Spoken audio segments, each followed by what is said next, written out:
All right, Commissioners, good afternoon. I'd like to call the June 19th Government Operations Committee meeting to order.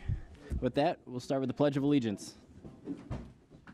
Pledge allegiance to the flag of the United States of America and to the republic for which it stands, one nation, under God, indivisible, with liberty and justice for all. Need a motion to adopt the agenda dated June 19th, 2017. Motion by Don Brown, support by Leonetti. Everybody vote on your iPads.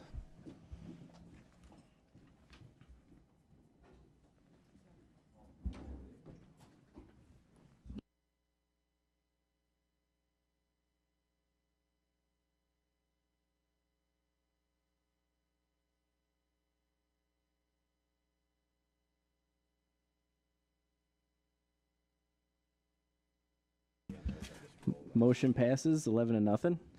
Next, need a motion for the approval of minutes dated December 6, 2016 and May 15th, 2017. Motion from Romano, support from Kleinfeld. Vote on your iPads.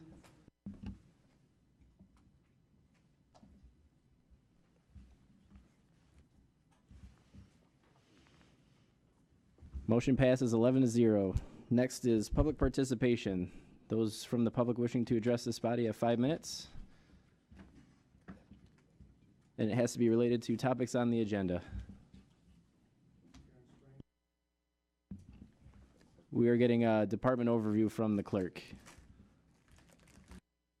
And can you turn on your microphone? Can you turn on your microphone for us, please? The middle button on the microphone. On the microphone. Thank you, sir.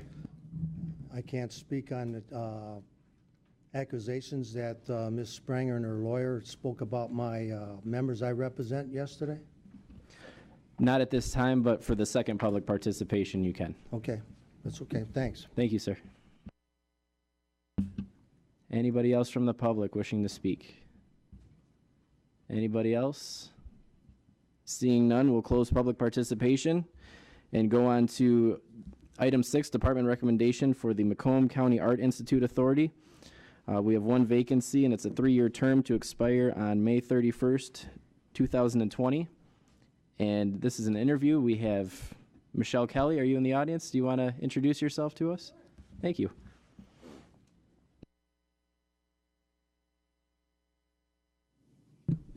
Hi, I'm Michelle Kelly. I'm from Macomb Community College. Nice to see you all. I'm still Michelle Kelly, with or without the microphone. Do you need an introduction, a formal introduction of who I am and what I am up to? Sure, or do you just have a my brief resume? background. Sure. Yeah, absolutely. Yeah, so I'm the Associate Dean of Communication and Humanities, Macomb Community College. I work primarily at Center Campus. I serve on the Board of Trustees for the Anton Arts Center. I'm really committed to the arts and the arts in Macomb County, especially and for our citizens. I'm an active Mount Clemens Rotarian, and I don't know if that's all you need or if there's more you'd like to know. Yeah, that should be fine. Sure. Do any commissioners have any questions, comments?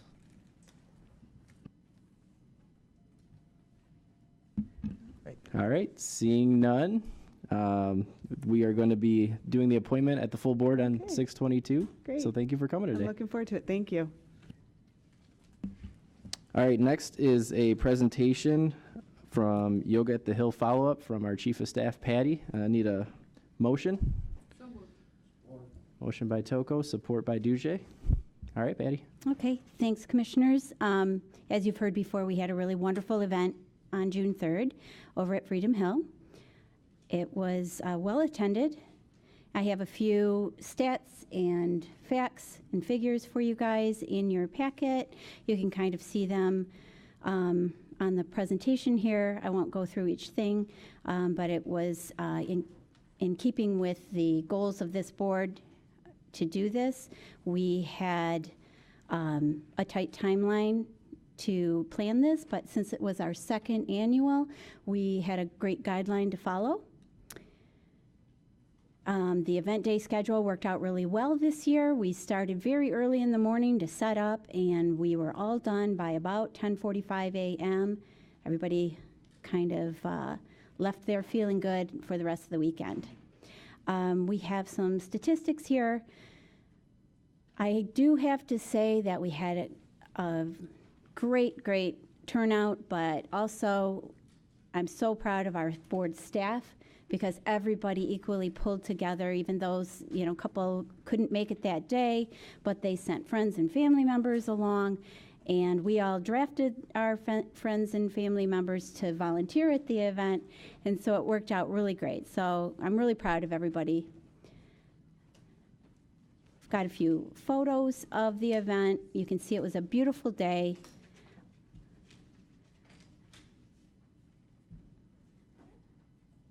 Lots of people getting their yoga.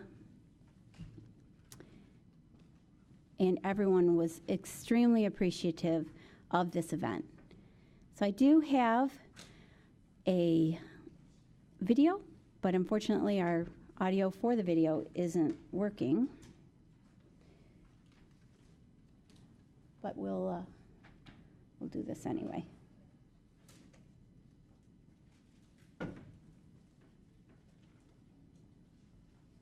Okay, just a second. Just a second. Okay. Just a moment. Here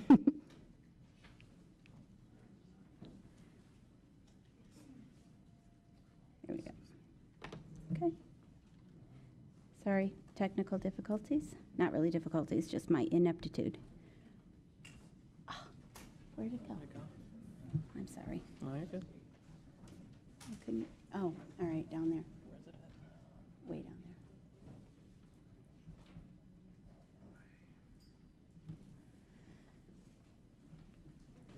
So I'll just give you a little background on the video. It was a compilation of the day's events and put together by a volunteer who happens to be my youngest child.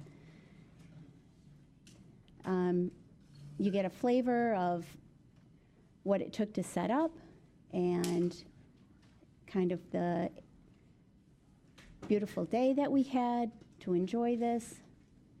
People were very happy to be there.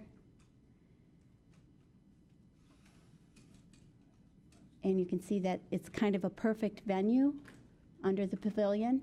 You're shaded and protected, but you're still in the outdoors.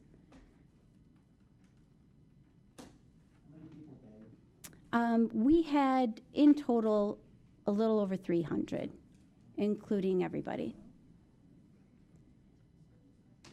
We had Channel 4 there, Nick, and at the end here we got some really great comments from people who attended, and basically they wanted to thank you all for putting this on, and they were hoping that you would do it again. Those are some of the moves. Our partner for this was the Bodie Seed in Mount Clemens. Jasmine Cromwell is the owner there, and so the instructors were from there, and it was a great day. If anyone would like to try any of these moves, they're welcome.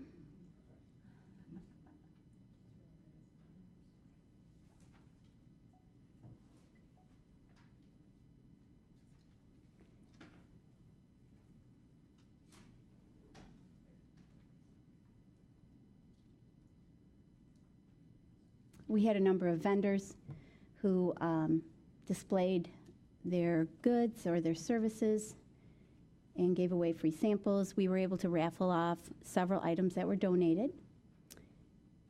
And this is just sort of a little testimonial from a few people who really appreciated the event. We'll post this online so that you can access it and actually hear the audio. Oh, there. Okay. No.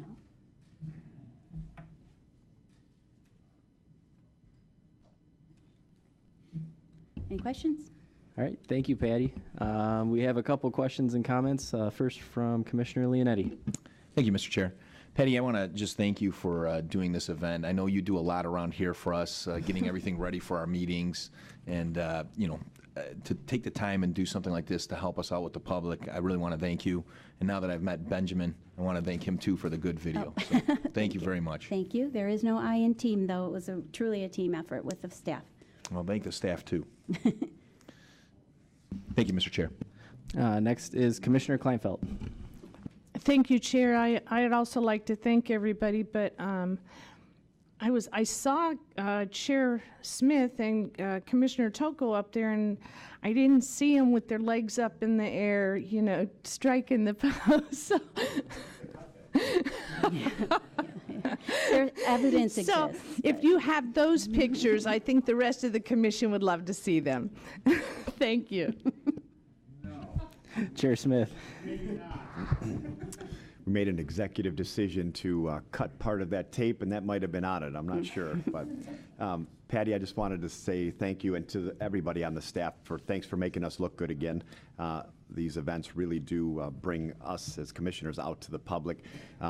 For the rest of the commissioners, Patti and I have been talking about this. Is so well received all the time about possibly having like a fall event like this also. So we've talked a little bit about that. The gentleman, I forget his name, but Patti knows, from Channel 4 was so impressed. He's like, why don't we have a news crew out here and cameras? Because, we've seen so many Saturday morning events where they have cameras out there and there's 3 people and they're trying to make it seem like something's going on, where here something actually was going on. So the next time he did say, call us a little bit in advance, we'll make sure we get some cameras out here just to promote it, because he saw what kind of event and the response that we had from the public there. I mean, they really loved it, and once I got untied from that pretzel move, I liked it too. But again, thank you very much, Patti, and the rest of the team. Commissioner Brown. Where did the 300 people you had, where did they all come from? Were they all from Clinton Township because they were close by, or were they spread around the county? I'd be curious to see the demographics, how they spread out, how many people, how far they came. We don't have the addresses because we advertised far and wide. We have everyone's email addresses because that's how they registered, but we advertised it, and that's another great thing that the staff did, was take the little cards that we had, the flyers about the event, and took them everywhere we went and spread it around. All right, So good. All right. Thank you. Commissioner Dujay. Thank you, Mr. Chair. Patti, well done. Nice job. This is what, the second one or the third one? second, Did you see an increase in the amount in attendance this year versus last year? yes, we had an increase of about 24 more people this year. I think it's a great idea. You're doing a nice job, you and the team. Very, very well done. If we can do something in the fall, I think it'd be marvelous. Last but not least, do we have vendors that are plying their wares at this and so on and so forth? We have what we call resource providers because we didn't want this to cost anyone in any way. Right. We just wanted them to be able to come. So the actual resource providers rented tables, and that covered the cost of putting on this event. And at the tables, they were allowed to display their information and do giveaways and supplied, some Very of them good. supplied raffle Very prizes. good. The more the merrier. I think Macomb is well served by events like this. Thank you very much, Mr. Chairman, and thank you, Patti. All right, no other comments, but with that, I want to thank you too, Patti, and the rest of the staff for putting on a great event. I couldn't be there, but I will be there next time. So thank you, Patti. With that, we have a motion on the floor. Votes coming your way, commissioners.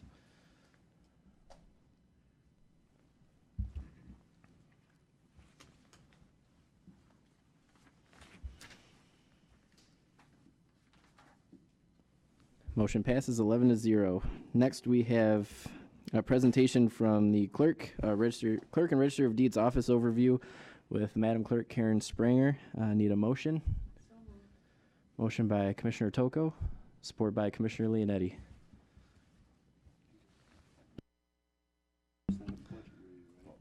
Floor is yours for a department overview, Madam Clerk.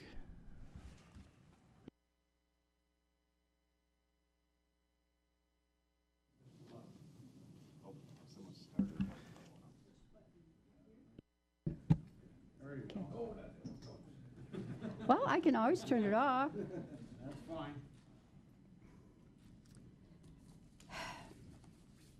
First of all, there is a big process involved when you start collecting the data for doing a budget. And I want to compliment the finance director who is helping me through this process. And of course, all the paperwork that's needed will be filed on time by Friday. We're going to review that process in detail. So in case I forget anything, we will make sure I add it. Hopefully, we can do some amendments to the current budget because of the lack of positions. Madam Clerk, I need to Okay. interrupt you for a second. This is we asked for a department overview Okay. just for the operations. The budget will The be at a overview- later time, okay? Okay, the overview would Thank be, you. in Macomb County, the clerk register of deeds is the official keeper of the records, responsible for overseeing the receipts, storage, retrieval, and safeguarding of the public records, including the circuit court legal documents. That is the primary function of the clerk.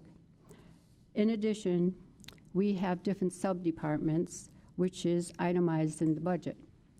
And as these sub-departments work together in unity to give service to the community is my primary function. Once we did this move from the circuit court vital records into a new building, where registered deeds were moved also into that new building, which is the Talmers building. There seems to be not enough space for everybody. The security was not in a timely manner. So with these items that caused havoc in my departments, we're still working through them to be successful. I'm just going to ask to have a monitor of the next move for the court. Because we could be moving people upstairs on the 5th and 6th floor, I might not have enough space to operate successfully and give proper service. That is something we lack in the planning stage when we move a department. And I am a large department. I have many hats, if you think about it. The clerk of the circuit court, the clerk for the commission, and I have responsibilities that are governed by statutory responsibilities. And I need to meet that requirement. So records need to be on site. And where we keep the records right now is an issue because they're not on site. They're in a storage area, 3 of them. And these administration records are very important to keep in a proper storage unit that preserves them to a maximum lifespan, which is forever. In theory, when you don't have a temperature room-controlled environment, paper will deteriorate, the film will deteriorate, and there are strict rules to follow when we design a public building for that purpose. We have to bridge that gap in the future because I look at it like a library. So those are things that's going to be an expense that's going to be coming up in my new budget. And the overview of just looking at the e-filing department to be added because the court has increased that service to many more attorneys in the community, which now the state will dictate in a very positive way a new software company that's going to be universal. So if our software company we use now is not the choice, we would be spending more money reinventing a way to overcome this investment. So these are the terms of called long-term goals that I would be looking at to work with the courts, work with the legislative body, work with the administrators and the executive branch to meet our demands and to look at the facilities a second time around.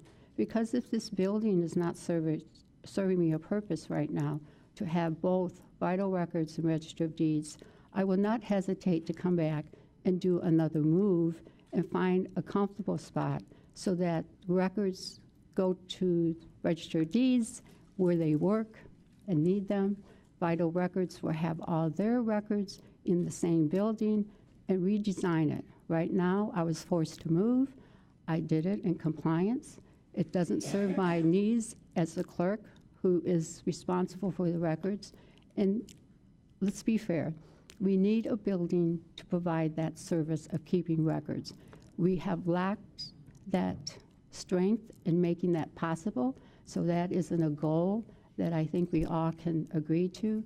And hopefully the workability to accommodate all the positions that's going to be the need for my new departments to meet the needs of our community for e-filing could be met in the next budget.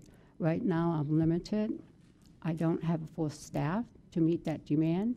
So it's like juggling situations where certain things can be done in a timely manner. I have to let something else go. It's been a vicious circle on how that operated from the previous clerk, and they always struggled with that. So there's changes that's going to be made for the positiveness of moving forward to meet my demands that I see coming soon. All right. Thank you, Madam Clerk. And I would like to introduce my deputy for Register of Deeds.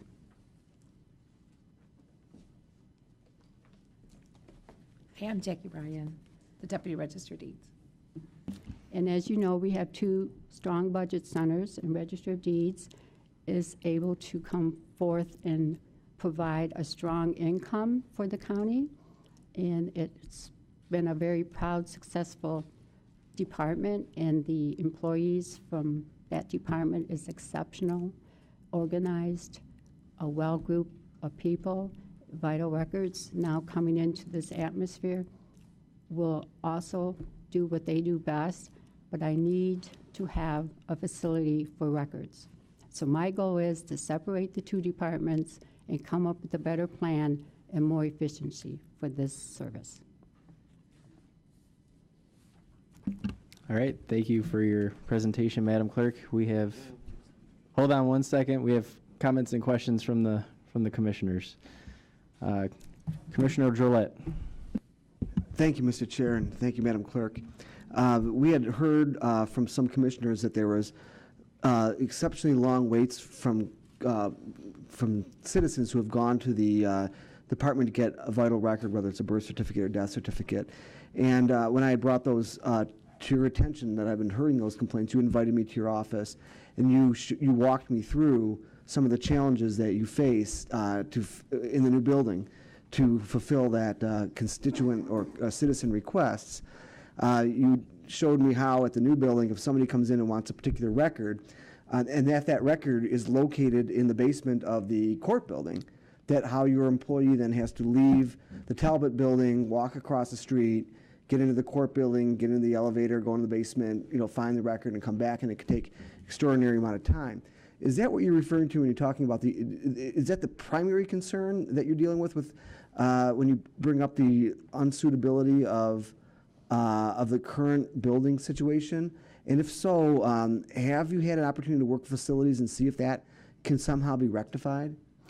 Well, the planning of the building that they gave me it has beautiful space, but the space needs to consider file cabinets, considered a room to put these records in. And right now, one of the rooms, I have to devote it to Register of Deeds, because they have a lot of records that they need on site.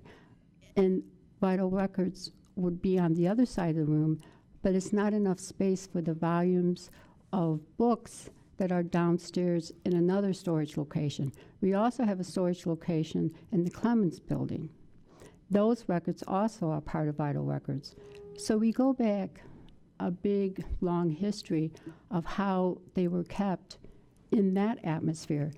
But I think if we took the building and divided the two departments, we could get a library. We could have it very designed well to put those records into that building to serve the function of each sub-departments. Yes, it's cumbersome. I have to go to the place where the records are kept now. I don't have access just to move everything because it wasn't designed that way when we moved. I was forced to move. I didn't want to move. I took the position. Why? It didn't happen. So I'm doing the best I can with the new location, trying to be creative on how to get the documents there in a timely manner and see if I can get more cooperation to get around these obstacles without causing too much delay in service. Commissioner Leonetti. Thank you, Mr. Chair. Good to see you, Madam Clerk. I do have a couple questions.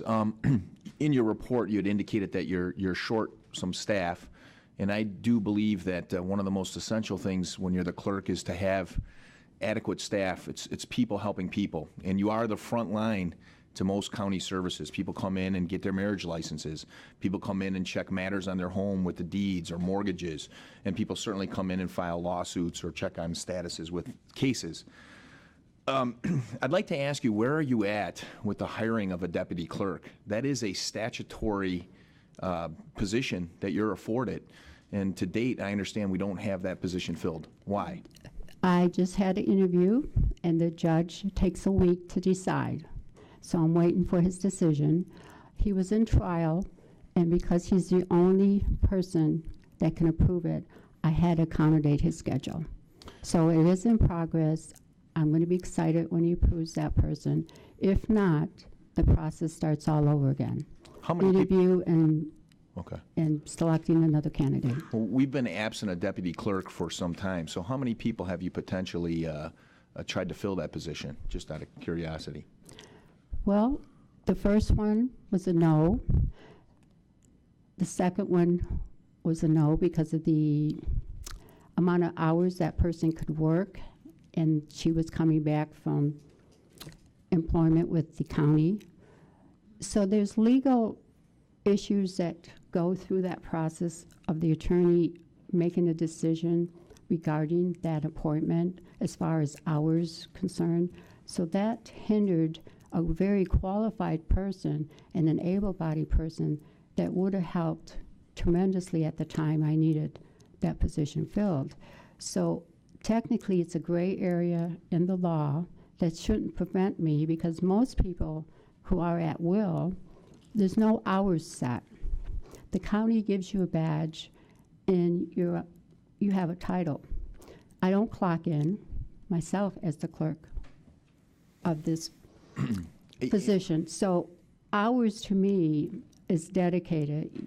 I surely will show you I stay late. I surely can tell you that I sometimes can extend my hours to late, which I'm learning to balance it more. But the essence of how human resources work, and you brought up a good process of time frame, to me is an important element. And when you don't have a time frame met within a week, 2 weeks, or a month, I consider that to be a broken system. So our time frame just in human resources, time you fill out in the software, NeoGov, is not the fastest friendly system.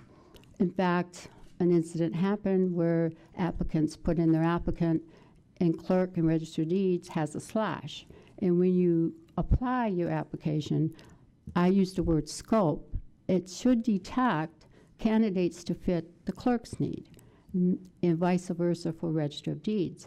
What happened, I had candidates when I did the interview for Register of Deeds that were perfect for the clerk's office. Perfect qualifications, worked in the attorney's office, had experience with other counties doing that type of work. And it was a shame that it got mixed up.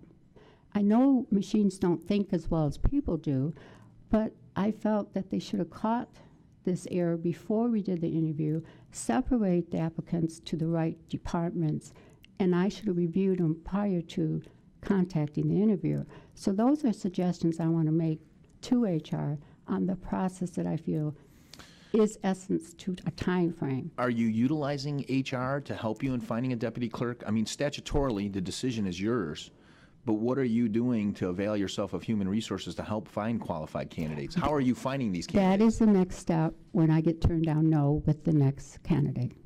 Okay. So we you've can tried it move to without it. you've tried it without human resources Yes. for all these months. Okay. I have another question. It deals with the administrative coordinator of the court. Is that a union position? That is being researched. I would say no. I have no evidence it is. Okay. The paperwork is very confusing because There's no clarity on it. I'm sure the attorneys could research it for me to give that, yes, it is. I say no. Okay. They'll say yes. You realize that if it is a union position, we are bound by a labor contract.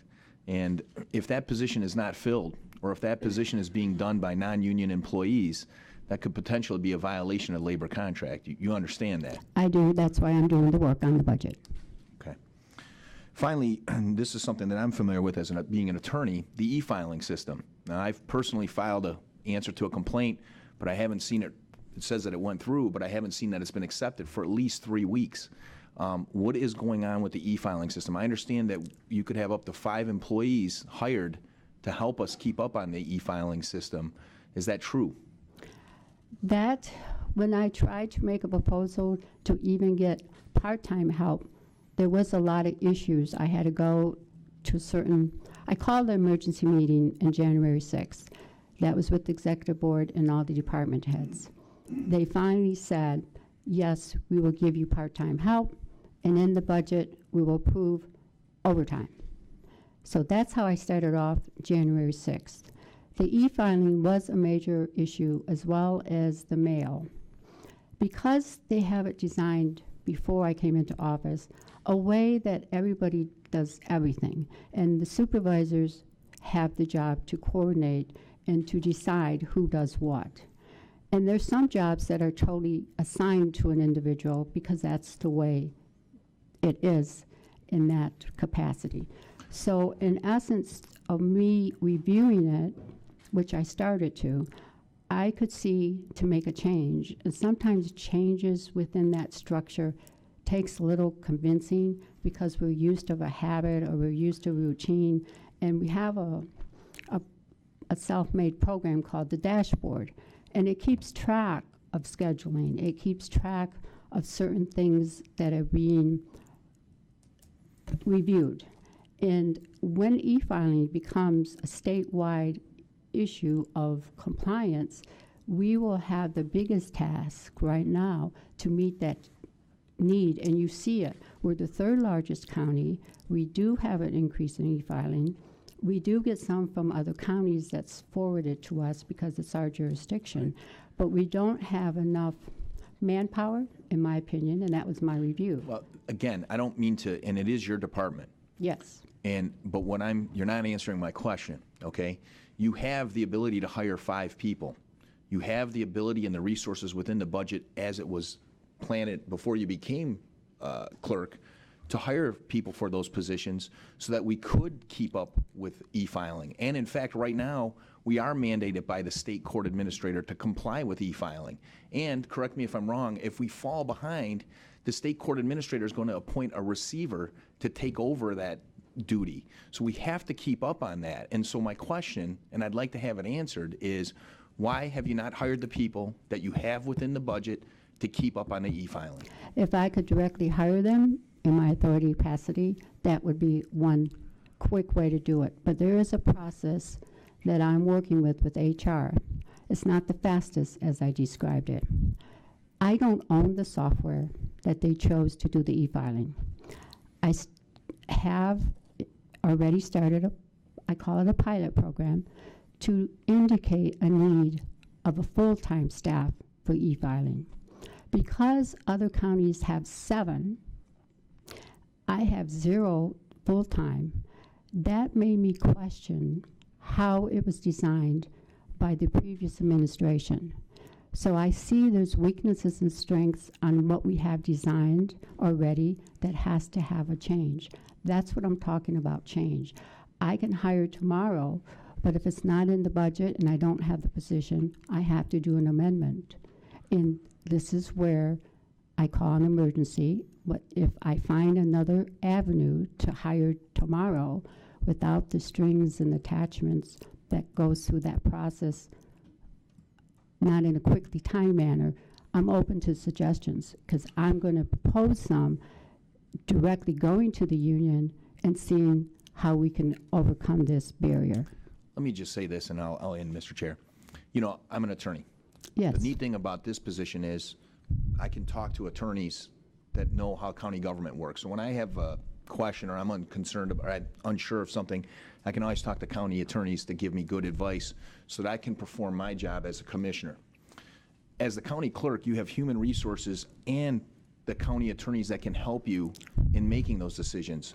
My concern, and I understand it's a learning curve, and I understand that the e-filing program is something that you inherited, but the thing is, when it comes to court cases, they have to be timely. There's people's lives that depend on that, okay? And the thing is, if you have human resources and you have the attorneys available to help you in making hiring decisions, it needs to be done now. It can't be done sort of on the fly. It has to be done now so that our mandates from the state are met.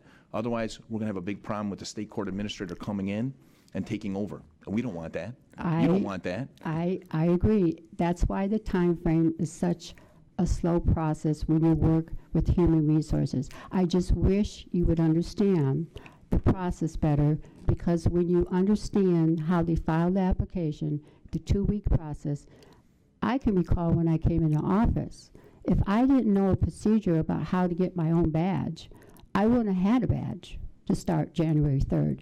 So I took it upon myself 2 weeks before to investigate and figure out how the system works. Sometimes it's friendly, sometimes it's not. Everybody has a way of working together, and I came into a situation that was not comfortable. My transition didn't go good, and you know that. I reached out to you. I also asked the board during the move to come and see the issues. I would have to say cooperation is needed on everybody's part, and I will do as much as I can to cooperate. I only can make good decisions, but if I don't get the cooperation to hire these employees and get it done in a timely manner, that's called restricting me. And the system, if you want to sit down with me, I'll show you how it's broken. Okay. Thank you very much. Thank you, Mr. Chair. Thank you, Madam Clerk. Commissioner Carabelli. Thank you, Mr. Chair. Hello, Karen. Hello. Couple of questions so I can understand it. How many, between the two departments, either the clerk or register of deeds, combined or individually, how many employees do you have, and how many vacancies do you have? Okay. Jackie, did you have this sheet? Yes. I think you have the sheet.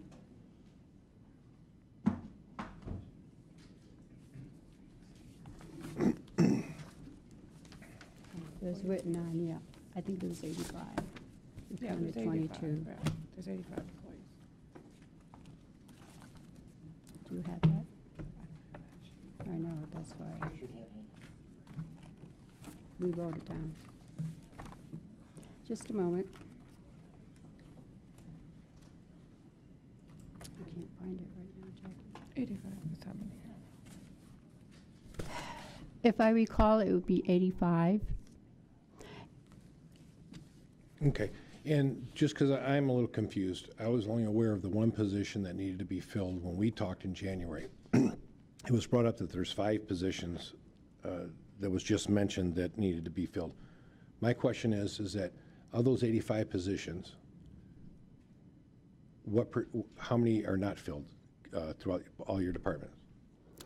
I know Register of Deeds. Can I speak? Sure. I can speak for you. Right now, she has 3 positions, because what's happened is between January now, people have left and moved to other departments. So technically, right now, she has 3 positions she needs to fill. In Register of Deeds, we have 2 that we're filling. But everybody advances up, so as soon as you fill, then you have 2 more open. So then total, you have 5 positions that are need to be filled. Right. Okay.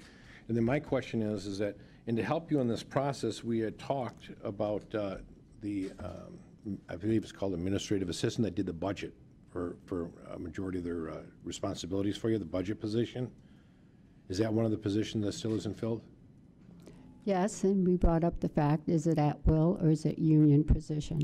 At will is easier to fill right away, but when it's a union position, you go through the process like I'm doing already Okay. with human resources. Okay. My question is, human resources couldn't tell you if that was union or non-union? I have not gotten an answer back to tell you. Okay. And this is where I need to have an understanding. So you asked them about that position back in January, if it was union or non-union, and they never got back to you, HR didn't? Paul was handling that decision at that time until could ask my deputy that I fired. And in that process, because we had no understanding at that time, and I can go back to my notes on what legal counsel had advised, which I disagreed, so we had a dispute going, and that has yet to be remained to be settled. Okay. So again, I'm trying to bring this all in. So your former deputy was assisting you in this process. Correct. He's not here. And there was a argument as to... Union or none, And the argument and it could was- be at will. Okay, who were you arguing with? They never told you what it was.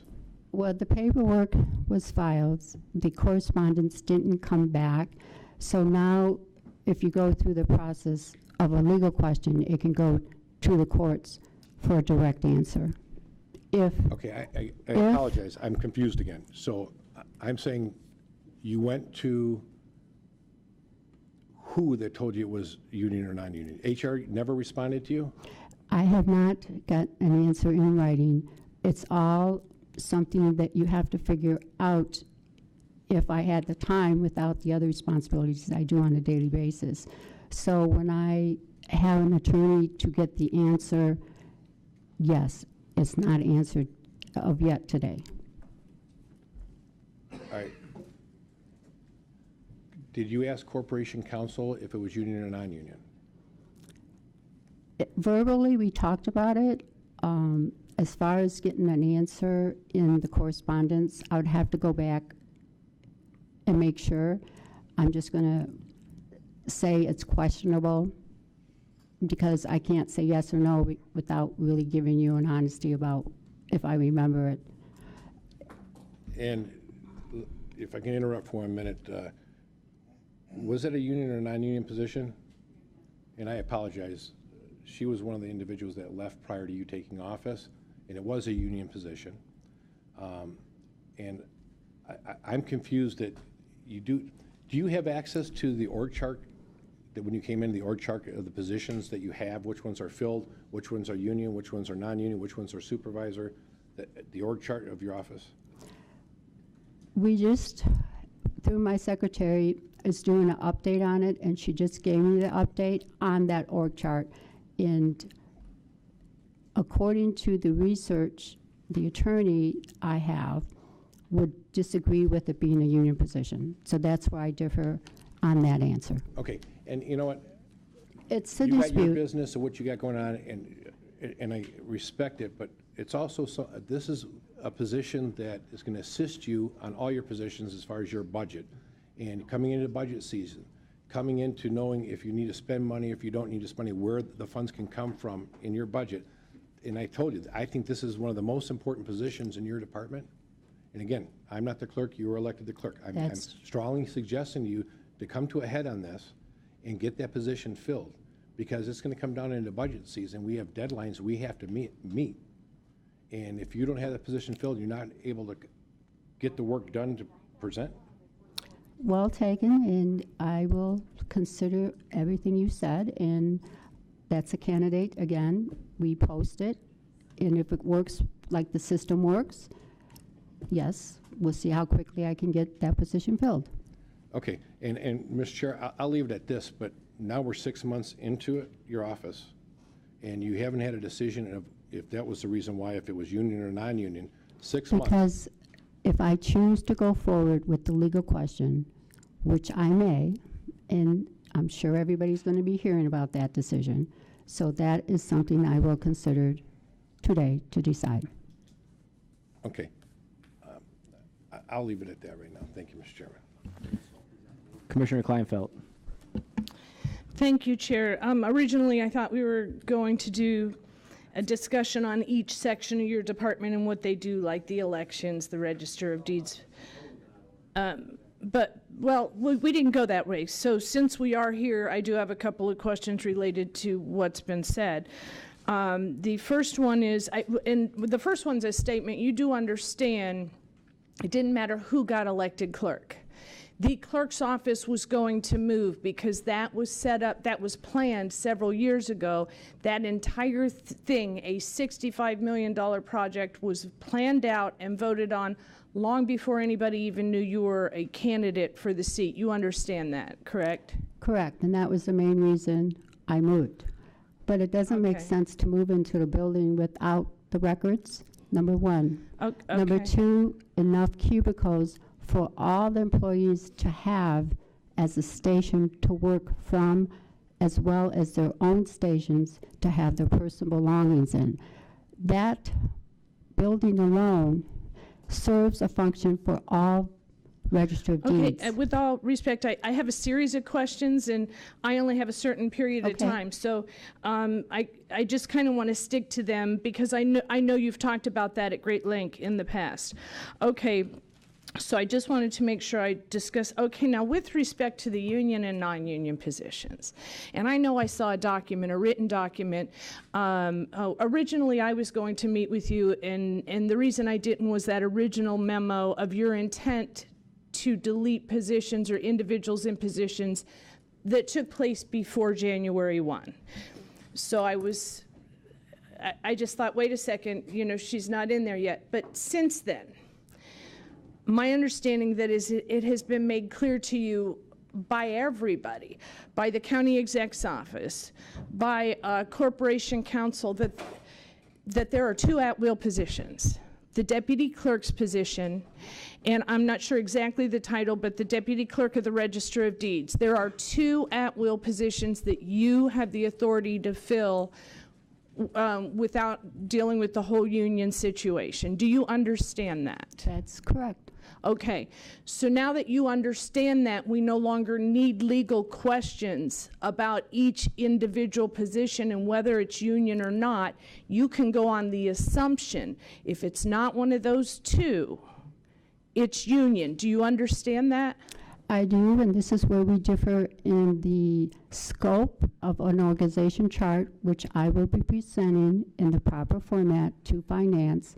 Then it goes to human resources, and then it comes before the board. But the thing is, the positions that are union versus the ones that are non-union, that was set in place and was set in stone before you got here. That's correct. So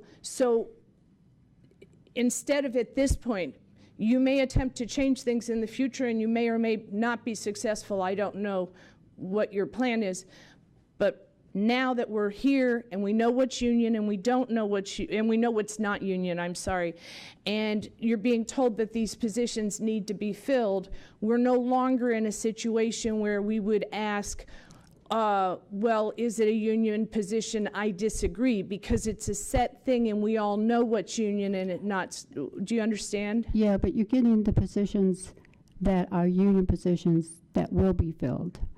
The essence of a new chart under my statutory choice of 5 counter clerks at will is something I would need the courts to exercise under my constitutional rights. This is where we differ on our philosophies on how to do an organization chart.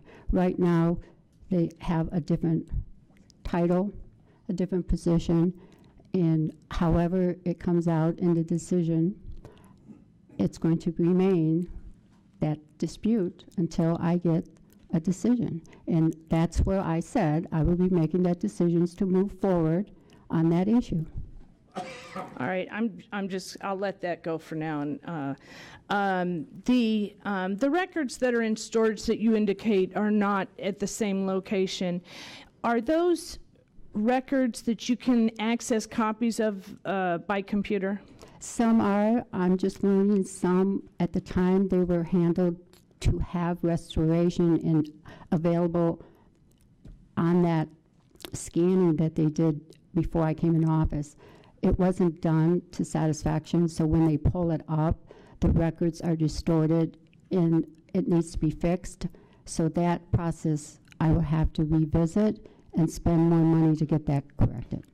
Okay, and if you do that, with respect to the storage of the documents, I was a city council person before this position, and there's no way with the requirements by law of the actual paper copies that we have to have that you could store them at City Hall. You would fill the entire building with those documents.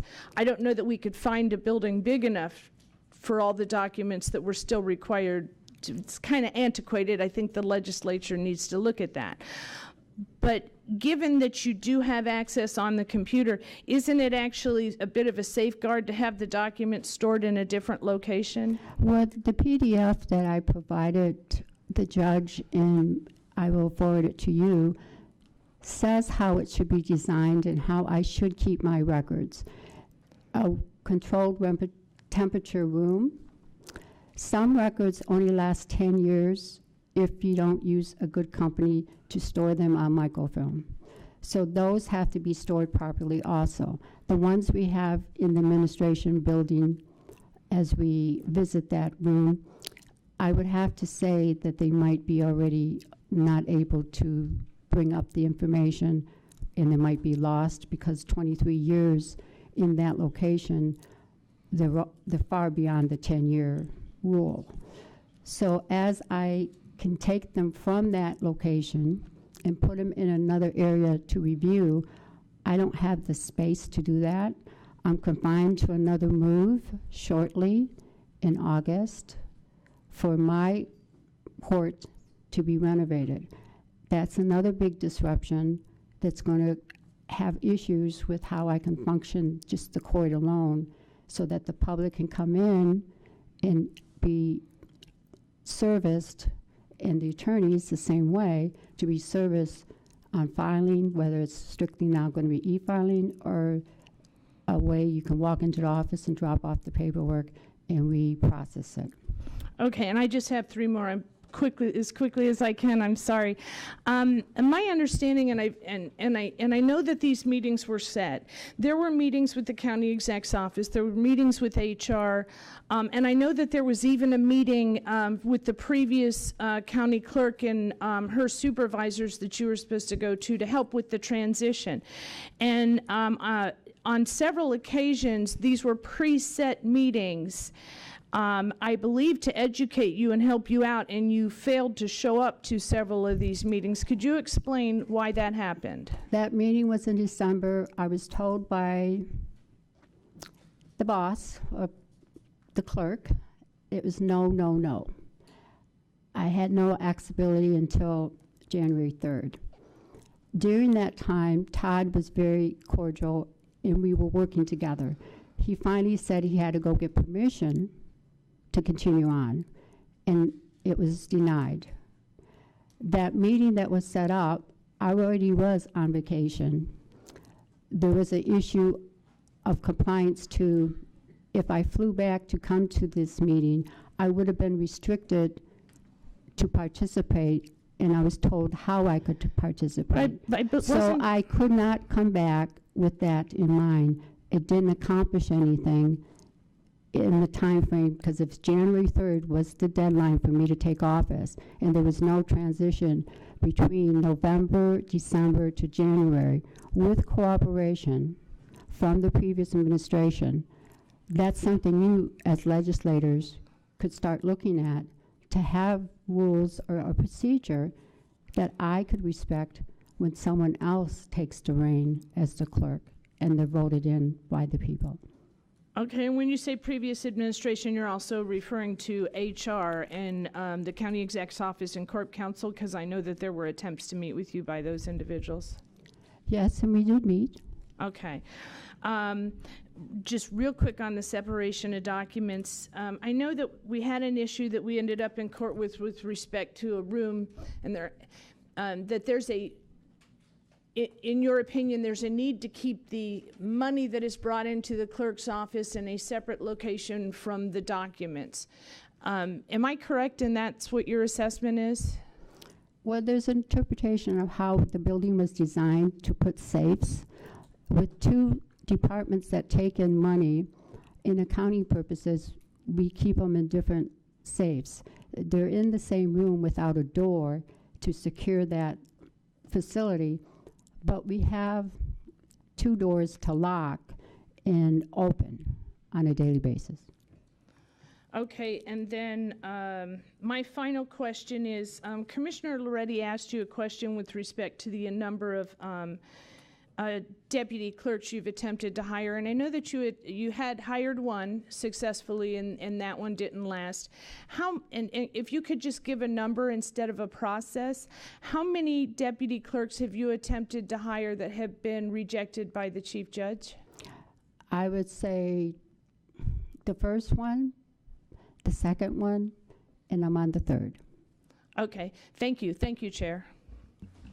Chair Smith. Thank you, Mr. Chair. Good afternoon, Madam Clerk.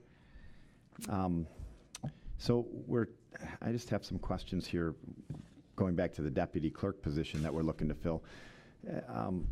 How's that job being accomplished right now? Who's handling that role as your chief deputy clerk? I mean, this has been, for a short time you had it filled, but a majority of your term you haven't had a chief deputy, which is a pretty important position. It is a very important position. That's why I said I'm working very hard on doing that job. So you're doing I them have both? another deputy that's very talented and very reliable. She holds down a position in Register of Deeds, so that other department, Vital Records, would be under their jurisdiction. And you bring up a good analogy of, does that mean my deputy would have a position to actually help with Vital Records in that supervising capacity? I say yes, and the decision from the legal point of view was no. So these are obstacles that I have to deal with in a long-term goal that puts me in a handicapped position because I can't have the chief deputy in Register of Deeds when I need that person in the court. So I have 3 buildings that I need chief deputies. I only have 2, so I'll be short one. You only have 1 right now, right? Right, but he would also have to go over to Register of Deeds because Vital Records is under the chief deputy jurisdiction. But you understand these silly legal opinions are basically settled law that you just have to follow. So when you say there are obstacles that you have to work with, it's just the law that they can't cross over like that and supervise But the different court departments, itself right? was designed where Vital Records was in the court building. Now that it was decided 4.5 years ago to move Vital Records into a new building, and if you think about the function of just Vital Records, how important it was, and the function it served the court with the cashiers we have in that department, they are left without any cashiers. So I had to make an important decision to provide that service and split my cashiers. I could not bring everybody over to Vital Records as designed. Okay, well, because that's a function that is very important. When I ask you a question, I understand you want to tell me more, but some of that stuff I don't understand exactly what you're saying or where we're going. But I'm wondering. I've heard rumor to the fact that that one of your chief deputies is handling functions of the other chief deputy that's vacant, and these little obstacles that you say are the law. So we know that that's the law now, right? So we are moving forward, at least right now. You have someone in to be hopefully appointed at this point. Correct. So you mentioned some other things that were very important. One of them was mail. Who opens the mail in your office? The supervisors have designated that responsibility, and when I started to review They've designated it to who? Well, they have people that they chose on the dashboard who does that service. Okay. I came up with the idea that everybody should pitch in and open the mail. We were a difference of opinion on how to do this. Eventually, I want to have more cooperation on being flexible about meeting my deadline to open the mail on a daily basis. Okay, that's fine. All right, so we don't have that. That doesn't happen on a daily basis with you opening your mail. Let me get back to a little bit of Commissioner Leonetti. And these jobs that are open for e-filing, they're union positions. They've been open since day one that you've been here. Listen, I've only been here as short a time as you have as far as my position goes. We spoke with HR about a position that was open in our department, and within a matter of a month and a half, we had language that we had to propose. They explained exactly what we had to do. We proposed the language for the application. They posted it for us. We had a slew of people that responded, and we're in the process of now doing some interviewing. It was not a difficult process at all. I find it hard to believe that it was any more difficult on your side to find that process and work with it in your department. And I'll tell you that I am an attorney, and I speak with attorneys and better yet, their staff on a regular basis all through the county, and I am getting some interesting comments as to the length of time that they're waiting in line for different things, at e-filing like Commissioner Leonetti. And I just want to, I'd say, ask you to move forward with hiring these people. I mean, this is a very, very important part of what, you know, how business transpires in our county, and you know that. I mean, you're kind of almost creating a backlog by finding things to reasons. You've given a million reasons, but I'm just telling you, in my short time here and watching it before here, because I've been a commissioner before that, it seems to work seamlessly when we talk with HR about hiring somebody new. I can't believe for the second that it's that difficult to find people to fill this position. And can I respond? Oh, yes, you may. Okay. Of course. I found out I'm in Class B, and the court system is in Class A. We are treated differently. There's a process that I feel needs to be done in a time frame. I don't know what that means. As a hired authority, that the applicant in the program that I have to use in separating these applicants, there's a scope to follow. Class A has that function of scope. I do not have that function of scope. I will figure out how to get that and move up to Class A. Okay, well, I don't have any idea what you just said. I know. But it's very difficult until you become it should not involved. be that difficult. That's why we have HR. They figure this stuff out, and you follow it, and everything goes right, and that's how it works. So that the scope and Class A and Class B, I didn't know we had all of that, but that's right. I'm sure they know that, and I'm sure they could help you. Is your office planning on printing the county directory this year? Yes. Where are we at with that? Because we're halfway through the year. Are we almost ready? I mean, are we almost done? Do you know what I'm talking about? I know what you're talking about. Okay. And that is assigned to a staff person, to one of my senior secretaries. Okay. And my administrative secretary. And then I read an article recently about Oakland County having a notification system. You know how we had a problem here in Macomb County where people could sell your property and somehow you would never know about it. And they have a system in Oakland County now that they're offering some alert system and things like that. Do we have anything like that here, or are you planning on anything like that here? That has been done already by the previous clerk. It's just a letter that we process, and Register of Deeds has that notification to be sent out when we question any type of fraud. Okay, so we have that here. Yes. Okay, great. All right, that's it for right now. Thank you very much. Commissioner Toko. Thank you, Mr. Chair.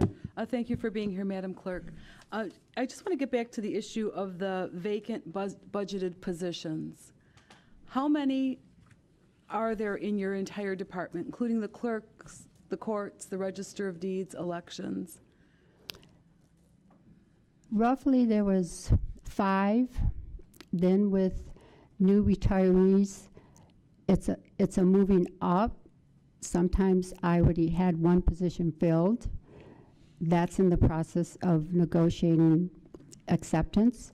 So some things are in progress to have them fulfilled. Others, there's more interviews that are going to be scheduled, and the applicants are going to be giving more But Madam processing. Clerk, what's the number? What's the number of vacant positions? Right now, I would say 5. And where are those? What departments within in the clerk's office are they? Are they the court? Are they the Register of Deeds, where are these 5 positions? In the position of the clerk, you're talking about the admin coordinator position, which is 1. We do have the file room, which we moved everybody up. One of the JCCs moved over to Human Resources, so that opened up another position. So as they're filled with the current people that move up, that gives me, everybody in the file room needs to be, at this point, considered to be hired, because that's the first step we do. So 3. So everybody moves up. Once that's moved up, then I get the green light to start. Okay. And is there anybody from HR here that could confirm, are there 5 positions that are vacant?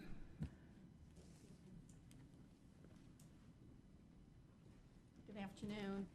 We have 2 positions in Register of Deeds. The administrative coordinator position in the clerk's office, we have 3, we believe, are entry level in the court, 2 computer maintenance positions due to some recent promotions, 1 in vital records, CMC, 2 Register of Deeds, again, CMCs, and a typist clerk, 1, 2 in the courts. So a total of 11. And the reason it increased because of the type of move, I went through increasing the need for a Madam cashier. Clerk, when I'm asking you how many there are, and you're telling me 5. There was 5, but with the new changes of retirement for 2 people that left, I had JCCs that's recently left, so that's why the increase, as she has it, is there. But I would say only 5 because that's what I'm working on right now. All of them are not posted. Okay, well, so just because part you're of not it working is on it doesn't mean doing that those what human vacancies don't resources exist. do is to schedule these positions and put them on NeoGov, which is a process. Okay, but Madam Clerk, just because you're not working on them doesn't mean that they don't exist. And They it doesn't do mean that the work exist is not getting done.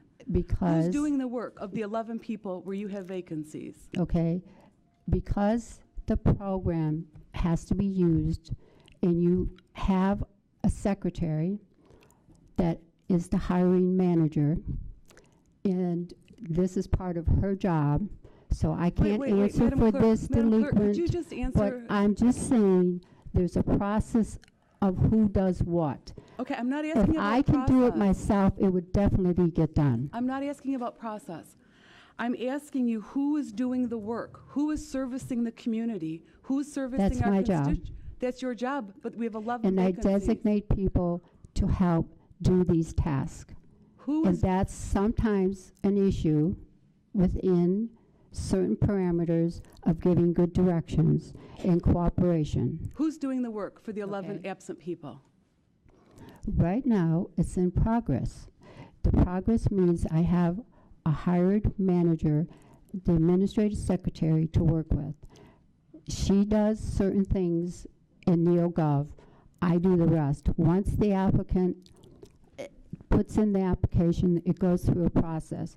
It's screened, it's brought back to me, and then there's 6 or 8 people, so that's the process. I have supervisors that could serve to help do the interviews with this process, but because of the extended time frame that I had to work under, that is something I couldn't do right away because I was ordered to move. When you're ordered to move, you do what you have to do, and that was a big task. The presentation that you've given us today is very different than the presentations that I've received in the 11 years that I've been here. Typically what happens is we get a presentation on what the goals are for the department, where the department's going, what the department's done, what the achievements are have gone on in this past year. All I'm really hearing is a lot of blame placing that HR hasn't done what they need to do and that you're dissatisfied with the move. We need to move past that. We need to have these 11 I am moving positions. past that. Like I said, there is a process that you have to use a system, a software system. Point of that order, is- Mr. Chairman. Is what it is. Maybe we can. You're interrupting the speaker. You weren't even finished speaking, and the clerk is interrupting before the question's even spoken. You know, you have to show some decorum. People are asking a question, and then you interrupt them. it's a little hard to follow you to begin with, much less interrupting questions that are being asked of you. So I'd ask you, Mr. Chairman, to please enforce the rules of order on this board. Thank you, Commissioner Sorry, Brown. Commissioner. Maybe we could hear from HR as to what the status is on filling these positions. Have there been requests that these positions be filled, and is there a lack of cooperation from HR?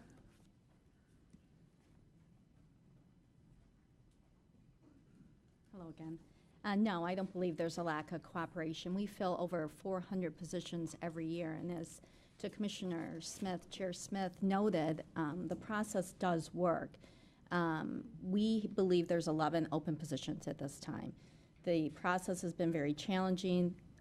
The changeover from the prior clerk to Ms. Spranger, County Clerk Spranger, has definitely been challenging. There is no Class A or Class B. The county is divided into two teams, Team A and Team B. Carlin Semlo, my peer, has 15 departments, and I have close to 15 departments. Throughout those departments, we deal with everything from A to Z HR, including recruitment, labor relations, negotiations. We process the county clerk, register of deeds positions just like any others. Where is the disconnect? Where are we? What's happening? What's the problem? There seems to be, Ms. Spranger and I spoke this morning again, there seems to be just a disconnect of Ms. Spranger understanding the process. There are certain things we can and cannot do. We work in a unionized environment. When there's a promotional opportunity, the senior employee in that union gets that opportunity. No question. If it's a lateral move, that lateral employee, the person who's interested in a lateral move, doesn't get it over a promotional opportunity. That is how we have been functioning for years I've only been here 6 years, and I understood that within 30 days. The contracts speak clearly and loudly to who gets opportunities. The Register of Deeds and the county clerk side, over the years, Carmela Sabal, when she had that position, oftentimes would switch, allowing employees to go to department, but that was agreed upon between the county clerk and those employees. Okay, we can go back to doing those things, but the lines of communications definitely need to improve. The process is not complicated. It is very clear-cut. These are entry-level positions. We screen based on a very minimum qualifications. I mean, as high school, GED, and I think 2 years of some type of administrative experience. So these entry-level positions, we definitely get close to 200 to 300 candidates that we screen. So with our budget, we have kind of scaled down the number of employees that we have. So we have 11 vacant positions. That either means, one, our employees that are there are doing more than their fair share, or two, the work's not getting done. Which is it?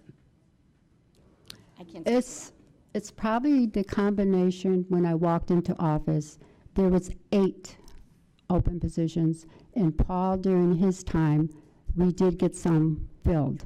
I was not part of that process or how the interviewing worked. I was left out of the loop.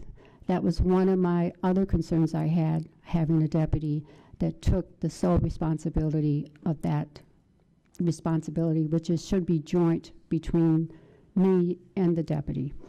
As I move on in March, I only have April to work up to speed and to work with HR on that process. And that process can be improved if we just did some overtone and overviewing on how I have to struggle to really hire somebody that's in a different application of coming to me when I am interviewing the Register of Deeds applicants. And they were perfect applicants for the clerk's office to hire because of the experience. That scope puts a delay because there's no function on this NeoGov to switch it around in a timely manner to put the right applicants to the needs of the clerk's office for that function.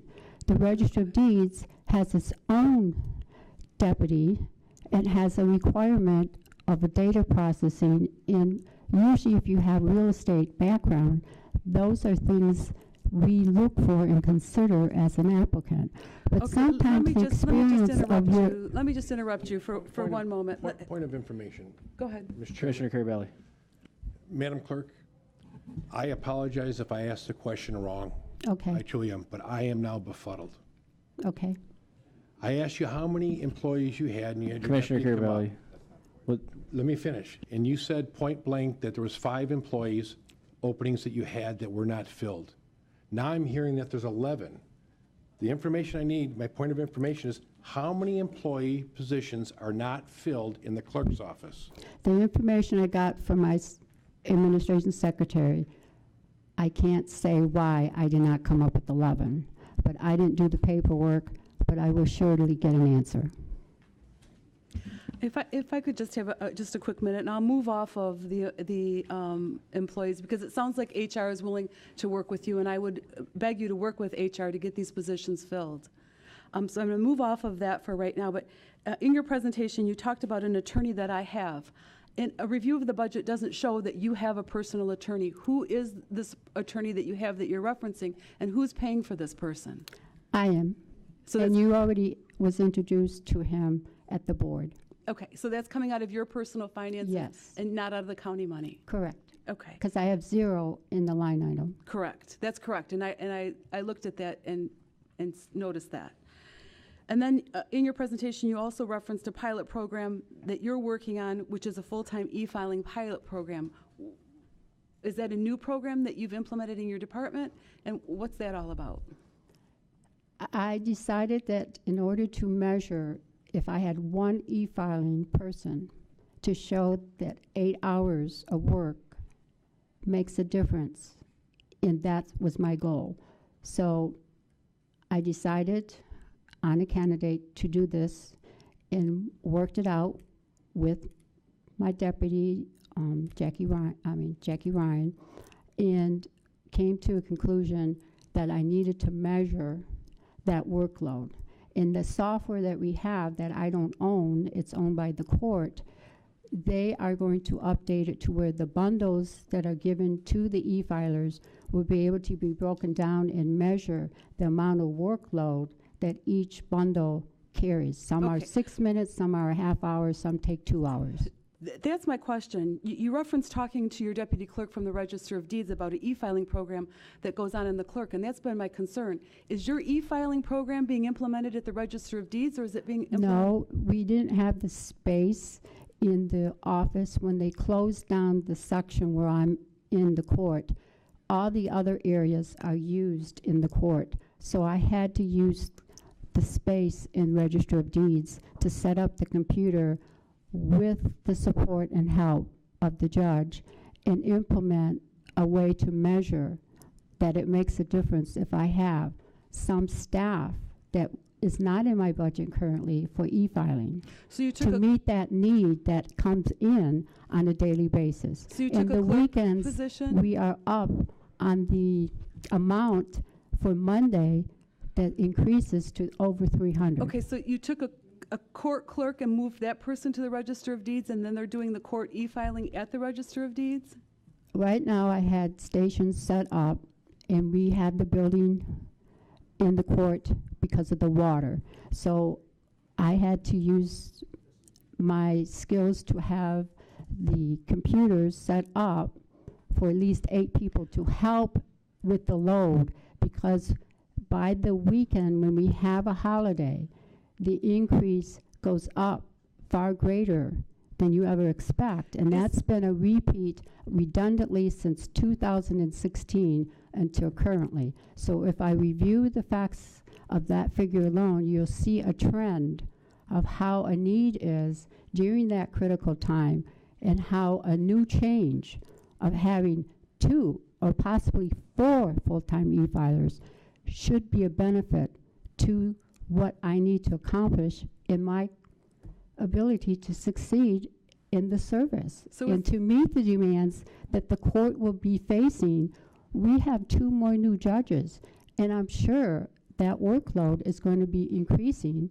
with the e-filing. So is that taking place in the Register of Deeds or in the court clerk's office where it should be? Where is that taking place? I wish I could bring it into the court system, but I don't have the space, and they're going to be moving everybody in August. So it is being handled at the Register of Deeds, and I don't believe that that's appropriate.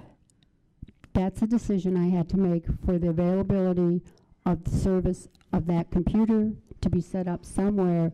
And if I don't have space in the court building, I don't have space. So I don't have other offices in other buildings yet to accommodate that need. I don't have the ability upstairs yet to accommodate that need. I'll move on and let somebody else speak. Thank you, Mr. Chair. Thank you, Madam Clerk. All right, next is Commissioner Sauger. Thank you, Mr. Chairman. First of all, I'd like to ask you, Karen, during the month of January through May, you and one of your assistants, or whatever her title was, taking video of all of our meetings.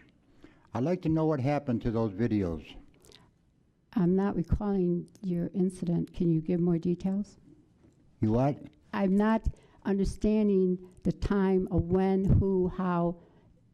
You're talking about an incident. Give me more details so I can recall what you're talking about. It was our meetings right here. She worked for you, and she would stand there, and she'd stand there and stand there and taking videos of all of our meetings. Who was that person? I'm trying to think. You fired her, so I'm trying to think of what her name is. Maybe somebody could help me out. Erin Stahl. Okay, Erin Stahl. She took videos of all of our meetings, and I'd like to know what happened to those videos. I'm sure under the Open Meetings Act, anybody can come in and videotape. And I did not hire her or tell her what to do. These are things she's done on her own accord. I'm not responsible for what she does at an open meeting. Only if it's a meeting that I can set up. At what time and what day? Madam Clerk, please. I'm trying to remember specifically the day. Madam Clerk, please direct your answers to Commissioner Sauger. Okay, please. Thank you. Mr. Sauger. Yeah. Sorry. That's one question out of my way. Because you gave me the day of January to May. Our board meetings, when you would be here at our board meetings follow the Open Meetings Act. Okay, next meeting, I'll have our secretary find out what dates, and there's a whole bunch of them. Okay. And she was here. I'm just trying to curious what happened to those, what the purpose of them were. But if you don't know. If she took them, that's her responsibility. She's my deputy to do deputy's responsibilities at an open meeting. If that's her wish to videotape, that's what she's able to do, then she does it.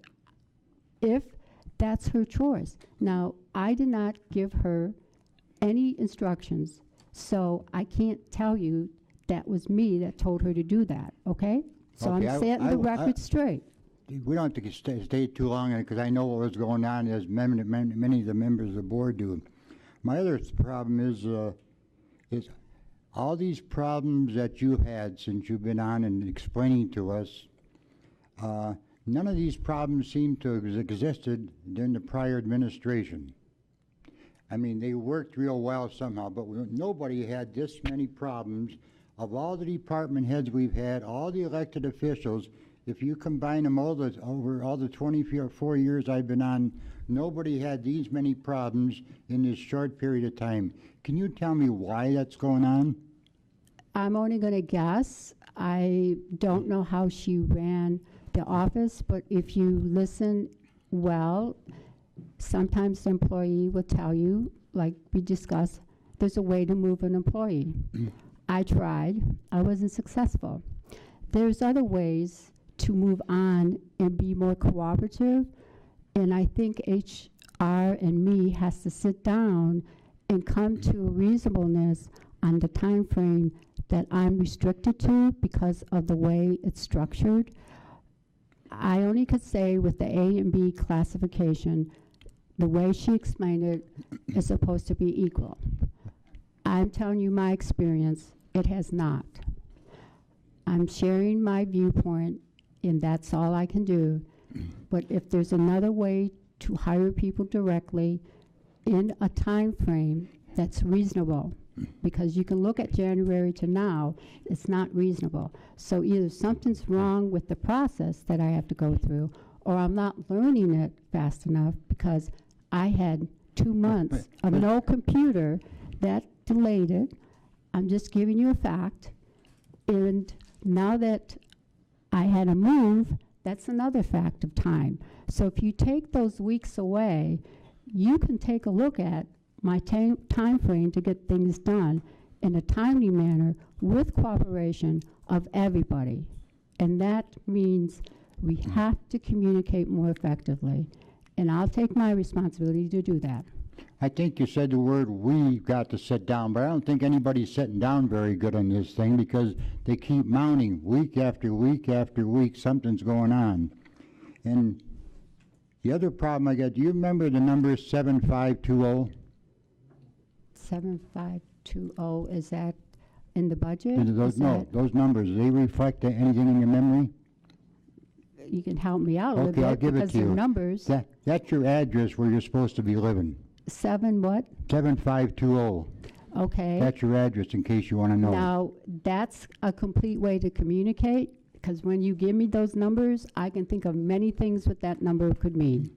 You can give me my number if I'm on the golf course, and I'll tell you what they are. If So you asked me a question of my address number, I could have told you very simply. Okay, I've had enough right now. Thank you very much. Good luck to you. Commissioner Duje. Thank you, Mr. Chairman, and thank you for being here. Thank you. I'm not going to beat up, I'm not going to go down the road about, E-File has 5 hires that you're supposed to get, and then there's more hires, and fine and dandy. But there's a number of things that have been said here. One, you say you need room for money, you need some way of hiding the money, or not hiding it, but safeguarding the money that comes in and so on and so forth. Have you talked to the treasurer? Yes, we have. And is the treasurer helping you? Yes. In fact, it was instrumental to find out how I have a core for the vital records. They have to have their money in at a certain time, and it has to be received in that manner. Instead of walking it over in public, the sheriff has worked it out with us to come and pick it up. I also came up with a creative way to say, once they receive and document that amount, that particular invoice could be scanned in and sent to finance for the record-keeping purpose. Okay. That's perfect. So that's off the table.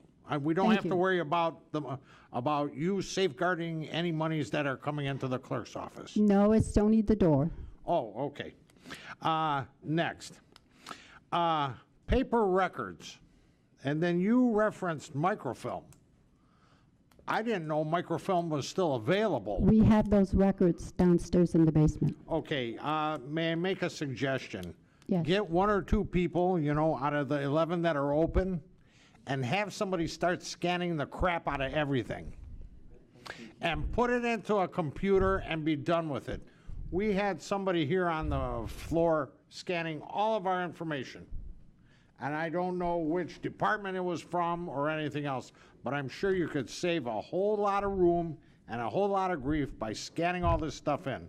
But as soon as somebody Point of says, information. Yeah. Mr. Commissioner Duje, that has been a process been going with the previous clerk for some time, and so it's not something new to the my department. understanding is we need a building like the old county building to store all this paperwork. Some of the records have to be stored that way. That's just We the way can't it put is. it on a computer. Yes, there are records we can. I think that most all records We can can take be. inventory. Okay, now, Macomb County is a relatively large county, and we have a lot of people, and we have a lot of responsibilities in Macomb County. This is not a mom-and-pop store with 3 people in it selling candy bars to somebody walking through the door. We have a lot of responsibility, and you're an integral part in all this. Yes. You've been doing this for 6 months, and you want to know something? There's a whole lot of room for improvement. And I don't want to hear about processes. I don't want to hear about the rest of it. It doesn't get the job done. That's right. So if I can do my job, I'll do it. Well, you know what? You've got some very, very good people in a variety of departments, and even in your department, that know what the heck they're doing. And may I suggest you start working with them as opposed to asking them about processes and so on and so forth.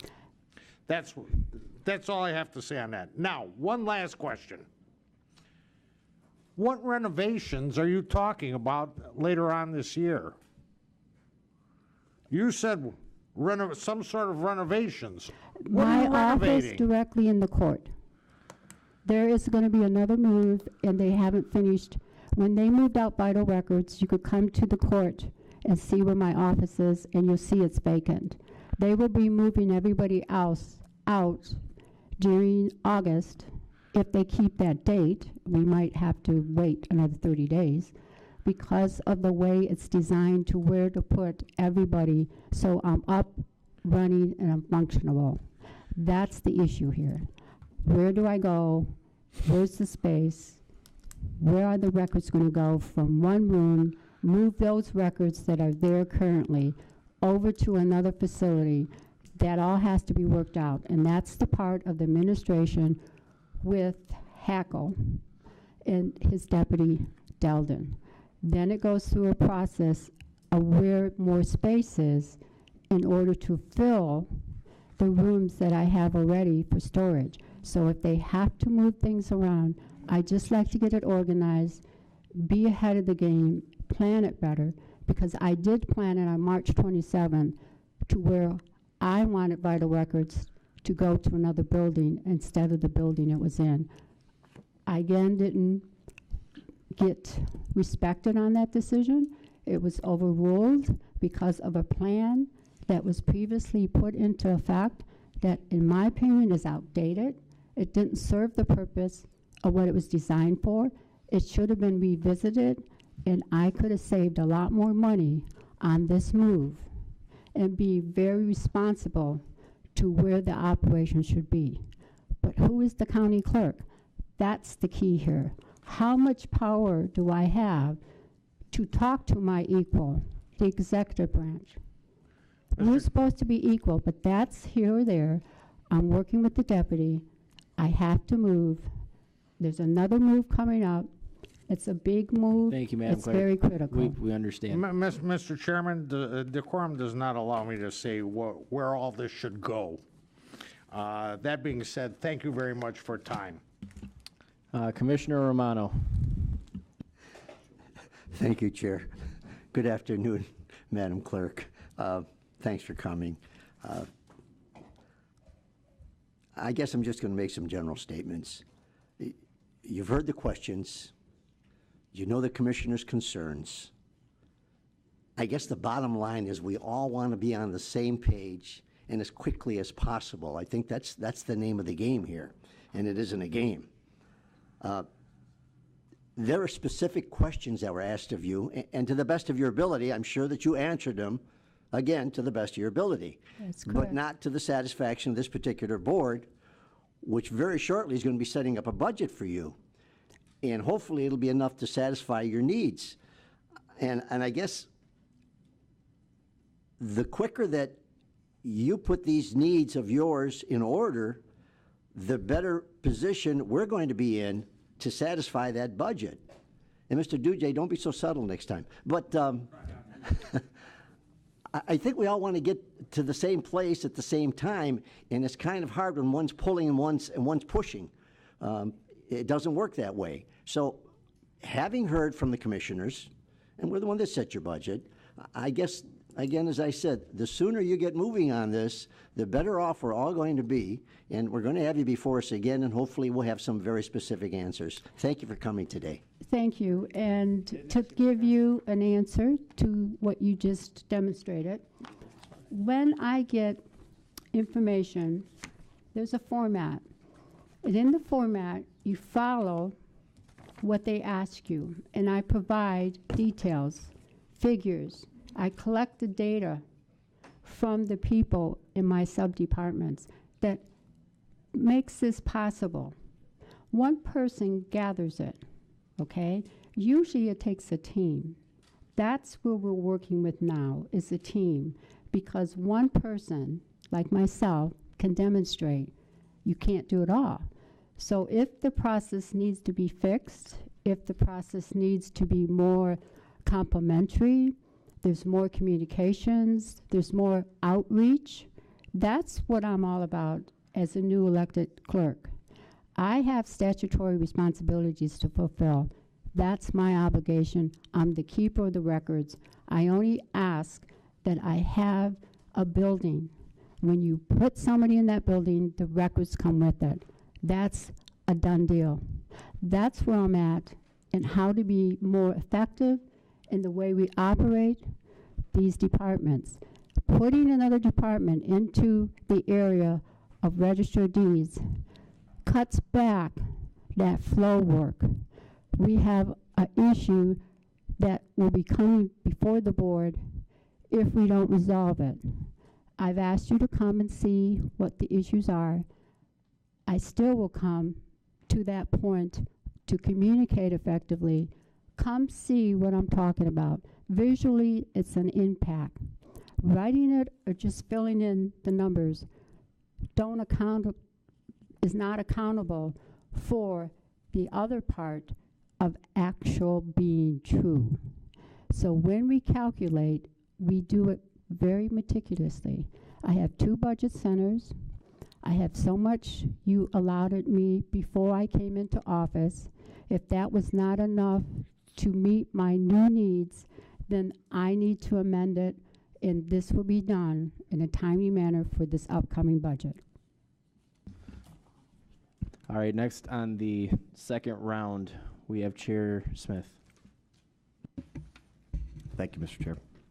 I just have a couple questions. They should be fast because I can group them all into one. Part of your statutory duties are signing the minutes of our full board meetings and also resolutions that we pass. And I have resolution from 3 of 17 that you stated you would not sign. A resolution from 5 of 17, the May of 17, you declined to sign. And the minutes from our full board meetings on 2/9, 3/16, 4/13, 4/27, 5/18, you have yet to sign. This is part of your duties. This isn't an option. This is what you're statutorily obligated to do. Can you explain why you're not doing signing these meetings Usually minutes? the secretary has a role in making this happen and print out the agendas and keep a flow within my office. Because of the way it's designed now, we don't have that capability between me and her. And I'm working on it to get that So you're saying you're not resolved. aware of that you haven't signed all these? One of Because them, some of the my chief of staff said paperwork- you verbally declined to sign one of them, so you at That least was knew. the agreement between the selection of an attorney, and that language of that agreement You don't agree with. I did not agree That's with. not So your, that's I not your job is decided to agree or to disagree. take it under Your advisement. statutory right, your statutory I obligation took it is to under sign. advisement. You don't get to take them under advisement. You have to sign the minutes. Now, That was there- a I'm gonna tell you right now, resolution. so we don't have to go through And your I did secretary. sign most, So we don't have to go through your secretary. I will hand you this. The minutes from 2/9, 3/16, 4/13, 4/27, 5/18, virtually almost every full board meeting that we've had, you've not signed. So you're telling me you're not aware that those were your duties to sign, and you're I'm blaming it on aware, your but secretary. I didn't take the minutes. I was You part know the of meetings coming are. to the session here. And if I'm the clerk of the commission, we will go down the avenue to find out who takes the minutes, how they should be processed. And if the board sync wins, then in reality, stamp it with my name. Law states you sign these. Well, then you I will these. sign them when I take the board minutes and I act in my That's not your, capacity that's as not in your commission. statutory duties. Well, Your then I duties will is to do sign this. them because John's here to advise me. All right. Thank you. Thank you. Commissioner Leonetti. Thank you, Mr. Chair. Madam Clerk, I think what Commissioner Duge said, Commissioner Romano said, some of the questions that Commissioner Toko had, Look, some of your arguments are counterproductive. I'm sympathetic to the fact that you had to move. Nobody likes moving their offices. I completely understand that. But if you're in a position where you have to move, it would seem you would want to have as many employees as you could to help you in that transition. So to sit here and have 11 employees short of what's essential for your functioning position, it makes absolutely no sense. It makes no sense for you to sit there and say, on one hand, I had to move, I can't get things done, it's very difficult, yet you're not hiring 11 people to fulfill those positions. This is not a game. And let me finish. Okay. You understand, you started off your opening here by saying that you have very, very vital function of government. You are the front line, as I indicated. People's marriage license, people who have to go to court, people, at the one time it was gun permits, I don't think it is anymore, okay? But you have an important function, and it's not the time and place to sit there and decide if a position is union or not, when it's clearly union. It's not the time and place to say, I'm trying to maybe save the taxpayers some money because I don't want to hire 11 people even though I'm forced to move all over the place. That's not what you need to do. Your first and most important function is to maintain a level of service so that our citizens are getting what they need. That's what we're all paid to do, and you are failing at that completely. When a court order comes before you to move, you don't move in one day. There's planning to pack the records and to take what is needed, absolutely needed. The rest was left. If you want to come through and see what we did in a timely manner, you're welcome. Hold on, let me just finish. I don't mean to I interrupt. just need to make some clarity on a viewpoint, and this is a viewpoint. In order to be functional in a new building, if I'm the record keeper, again, I made it very clear, records should come with the deal, not just computers and the people, and I have to run to different areas of a building to get the records that are difficult to get with and send someone to do it. I had to leave 2 cashiers for the court. Vital records was a big part of how the court operated, and those people were needed. To take me away and take all the people to go to that location did not make sense. That's what's missing in the element of planning, not just the building for people to go in, and the computers and the tools. It also means I need the records. So the record keeping system is not up to standard. I have a big job to bring it up to standard and to say in a very positive way, it can be done. And cooperation is the key word here. And what you do as a legislative body can be more supportive and more open to an outreach to make this happen. That's all I'm going to ask. Thank you. Let me just address your answer. And again, I didn't know if I even asked you a question. I might have made a statement, so I apologize with that. But again, let's take a look at what you just said with your statement. I agree with you. You had to move. You had to bring records over. Now it sounds like somebody has to run between 2 buildings. Yeah, okay, that's what we're doing. But wouldn't it make sense to hire more employees to satisfy that? That's where I'm not understanding what you're doing here. On the one hand, you say, yes, it's very difficult for me to perform my functions because I'm being moved all over the place. And on the other hand, and then you're saying I'm short people to run between buildings. You have 11 employees that you can fill. When you ask us as a legislative body, what can we do to cooperate? We've budgeted for you to have those 11 employees. Fill the positions. Fill the positions so that the services can be met. We're not getting an answer to that question. Human Resources came up here and told you, look, you have 11 positions. These can be filled. Some of these are union. Some of these are entry-level positions. Why are they not being filled? Why? Well, let's do a full investigation, and I'll tell you my story, and she can tell you yours. The point is very clear. There is a process, and I just made a statement about the process. It's not effective in a timely manner. That's true. Madam Clerk, we've heard this answer. Madam Clerk, we've heard this answer multiple times. Commissioner Leonetti, are you finished with your questioning? I never really got an answer, but I guess I'm finished with my questioning. Thank you, Mr. Chair. All right. Commissioner Kleinfeld. Thank you, and I agree with you, Chair. I heard you say something I need some clarity on. Did you indicate that I understand what your position is on the minutes. I don't necessarily agree with it, but I understand it. But did you indicate that you didn't sign one of our resolutions because you disagreed with it? The resolution was infringing on my right as a personal person, number one. Number two, as the clerk for legal counsel. And what the restrictions were, in my opinion, if I signed it, was I held to it. That's where the independent counsel comes in. Okay. Because the issue comes down to, how do you hold me accountable for a signature on a resolution? If it just means it's not worth what it says and it's just to sign my name, but it was related to me, it had to deal with a function that I had to agree with, and I wasn't going to agree with the terms in that resolution. Okay. As a person first. Second, I have every right to get it reviewed by an attorney, and that's where I was at with that resolution. Okay, so just very simply, because I don't know if you noticed, the chairs are starting to empty, so I want to get to some very, if you disagree with a resolution that we vote on, you will not, as the clerk, sign that resolution. Is that what you're saying? I am saying that when legal counsel had a dispute on what the intention was, and the clear of it, I had to, if it deals with me and it held me accountable to what I'm agreeing to, it said an acknowledgement in the first letter to it.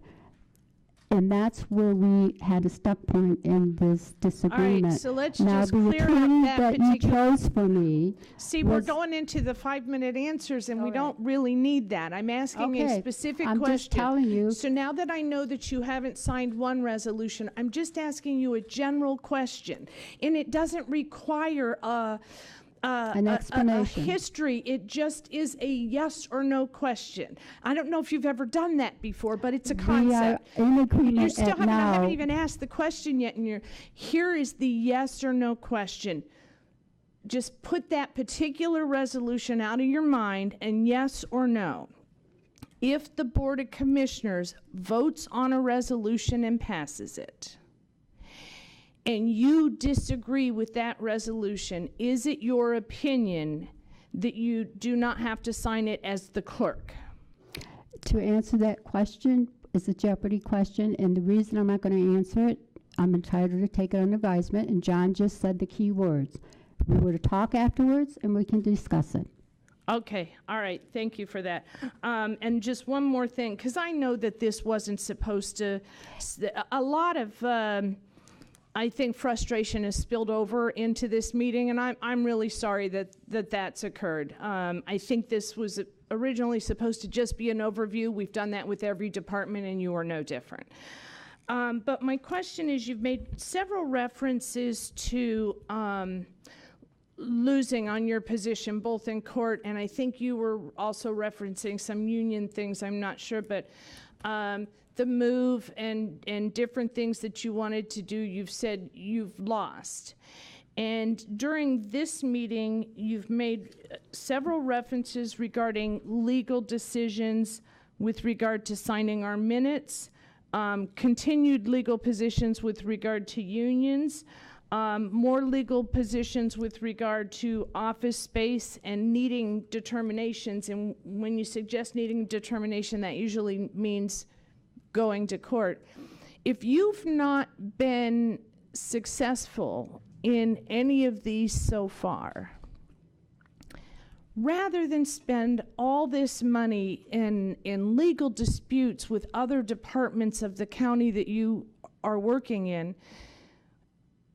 isn't it possible that maybe you're the one that is not correct and that maybe challenging everything in a legal way and costing the county a lot of money may not be the right thing, and if you're losing over and over again, maybe you could possibly reassess that way of handling things?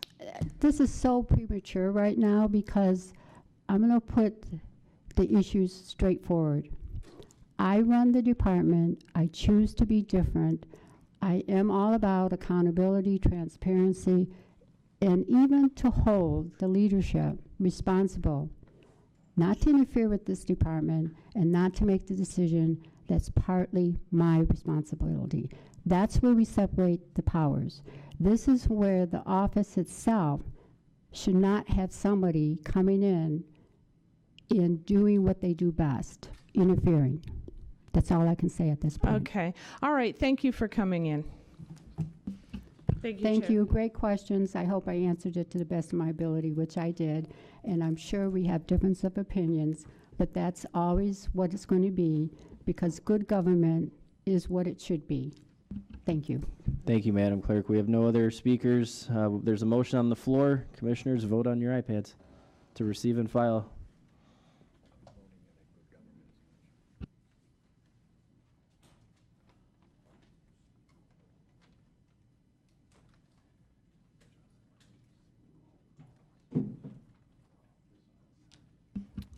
Passes 9-0. Commissioners, I'd like to make a motion without objection to move agenda item 8A down and make that item number 13 and make adjournment number 14.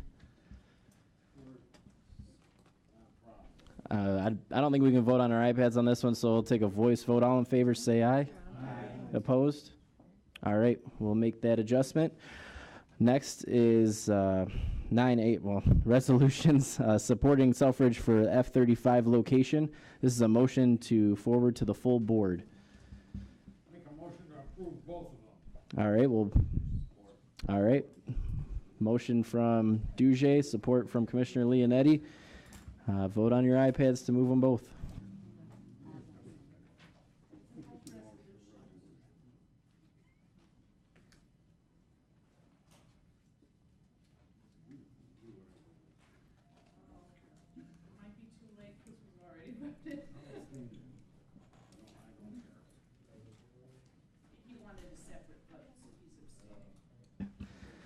Passes 8-0 with one abstaining. Next is a proclamation for the City of Utica's 200th anniversary. A motion to move to full board.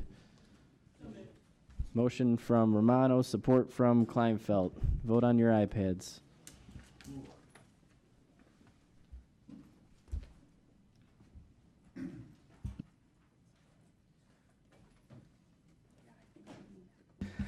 Passes 9-0. Next up is new business. Any commissioners with new business? All right, seeing none, we'll close new business and we'll go to public participation. Anybody from the public wishing to speak, you have 5 minutes. Give us your name and address. Hi, my name is Donna Conjemi. I live at 11235 Hemlock Drive in Sterling Heights, Michigan. I am also the president of AFSCME Local 411, and I represent the majority of members in the Clerk's Registers of Deeds office. I didn't plan on coming up here and speaking today. I know many times I have come up and spoke on the issue going on in the Clerk Registered Deeds office. I had met with Ms. Spranger this afternoon for the first time ever that I've ever met with her. I've made many attempts to meet with her, and we've had many meetings scheduled. She hasn't showed up.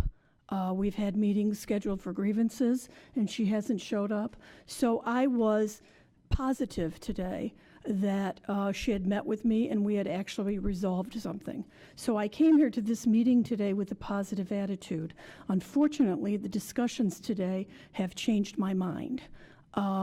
I filed a grievance in mid-May on the many vacant positions in her office, and almost all of those are AFSCME positions. My members have been working many overtime hours and comp time hours, and they're tired.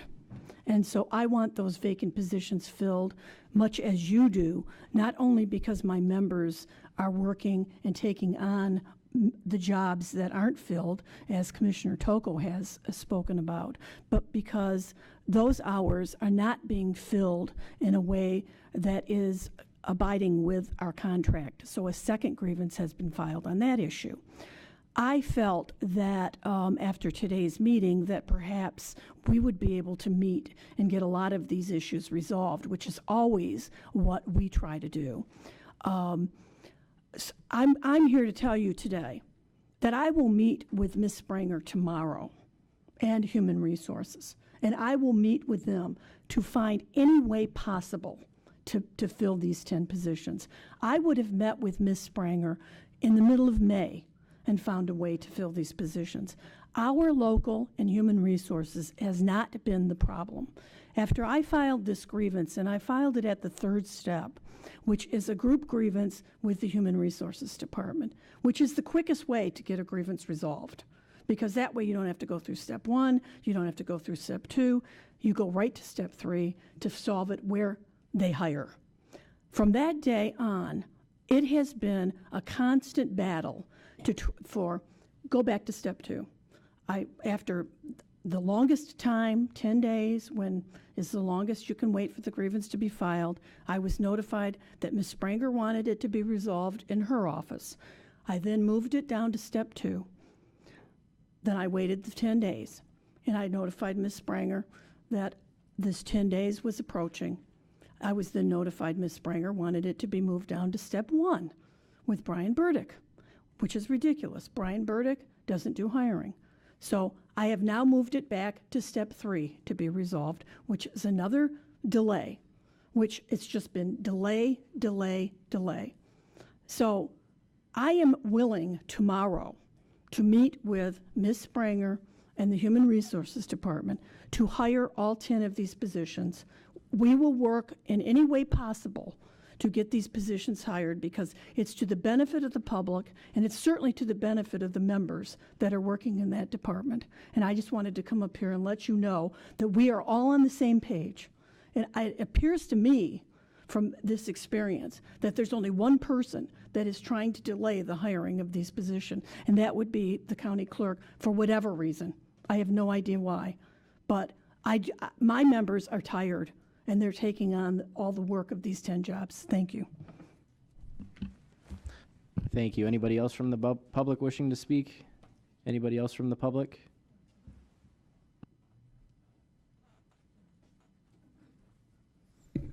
Good afternoon, Government Operations Committee of the Board of Commissioners. My name is Joseph Hunt, 8306 Stanley, homeowner and taxpayer in the city of Warren, County of Macomb. There was a lengthy discussion there regarding the needs assessment of the Clerk and Register of Deeds office. As you may or may not be aware, I ran for a public office last year for Public Works, and during that time frame, I did a lot of research, background research, into the actual job positions of the 55 people in Public Works, and I got back through a Freedom of Information Act request a 3-page document that listed all the ASME positions, all the UAW positions, and all the open positions. When a similar FOIA was submitted to Corporate Counsel regarding the union positions and their classifications for the Clerk, Register of Deeds, Treasurers, and Office of County Executive, that FOIA was denied because of the ideas that the agency doesn't have to maintain the records or keep the records. When Karen and I went in as part of that transition back in November and submitted a top 10 list to the Department of Human Resources, we waited basically from November 22nd to December 2nd for a response to the top 10 list that included all of the listed positions, both UAW and ASME, and we never got a list of ASME positions. So when that came back with names without a union classification, it was assumed that those were at-will positions. And of course, we all know with the nasty article that Jameson Cook wrote over Christmas, that pissed off the UAW. And basically what it really comes down to is Jameson Cook and someone in the clerk's office basically had it against Karen Spranger to begin with. I don't feel that Karen is anti-union. I feel that basically what it really comes down to is everybody needs to respect one another, and playing out all of this political theater in the newspapers is not resolving the issue. When we were looking into that transition information that we requested back in November, we were at the courthouse every day for the Board of Canvassers, and specifically from the time between November 9th and I believe it was December 20th that we spent all time in the courthouse speaking to the Corporate Counsel, attempting to get information from Human Resources, and basically trying to come up with a plan for the new year. Specifically, that nasty article written by Jameson Cook, who basically is, I consider, guilty of vexatious gaslighting. All that's doing is inflaming people and going against Karen's basic underlying campaign wishes to bring government back to the people. Unfortunately, when the government was brought back to the people, I was one of the first people. And of course, we had a very well-detailed plan going into the new year, but due to the news article, that didn't happen as effectively as it could have. The issue comes down to, with human resources, I submitted my paperwork and I got a badge on February 21st, and it was taken away by Karen Bethanti because she said I was out acting as a county representative with the badge when in fact I was not. So basically, I had a position in the county to help my friend Karen Spranger solve these issues, and that was taken away by human resources. The reason we still do not know. So basically, a lot of the issues where we're talking about Class A and Class B, we're talking Service A and Service B. I feel that Service B has been treated me so rudely that human resources on the Service B side really needs to refocus our efforts on treating people kindly, because I was treated very adversely by human resources, and I feel that basically, as Karen had mentioned but didn't articulate, that if the court system, okay, the court employees are hired by Service Level A, and everybody who all of a sudden says they deal with Service Level A thinks they're the greatest because they know how to actually hire people at the quickest means possible. And these are skill sets that people have coming in and not intending to all of a sudden get a job for the 90-day, 6-month probationary period and move on to other places in county government, but dedicated people that are willing to work for the Clerk and Register of Deeds office. Maybe it's time for the Clerk and Register of Deeds office to move from Service B, which has been a failure, and move to Service A, which everybody seems to love in this county. The issue regarding the interviews with the chief deputy, that I was there on January 3rd when Paul was hired in sight unseen with no resume, and the chief judge says, why are you here? And it's because the law said that he gets to approve her appointment. Now it's turned into this elaborate interview process to where Karen's person that she wants to hire in is not going to be hired in unless the judge goes through this elaborate process. The people that she wants to put into position 30 seconds, will solve Mr. Hunt. all these problems in the short term immediately. And I do appreciate Donna Kangemi of the ASME willing to meet with Karen to work out these human resource problems. The simplest solution for the Clerk and Registry of Deeds problem to fill these positions with highly qualified people is to basically shed Karen Bethanti and Jennifer Bruzzese and Service Level B and have her department move over to Service Level A effective immediately, because those are nicer people to deal with. My badge was taken away and I still have no idea why, and that's all up to Karen Bethanti to explain it. Thank you. Anybody else from the public wishing to address us? Hi, everyone. My name is Karen Bethanti. I live at 4896 Royal Cove in Shelby Township, Michigan, and I will not be responding to Mr. Hunt's comments. However, I do think it's important to understand that our office has not been involved whatsoever in recruiting or replacing the deputy county clerk. We have not been involved in that process whatsoever. Okay? Also, I think it's important to understand that the administrator coordinator position is a UAW position. That position has not been filled, and we have been informed by the county clerk that it is her desire not to fill that position. Okay, thank you. Anyone else from the public?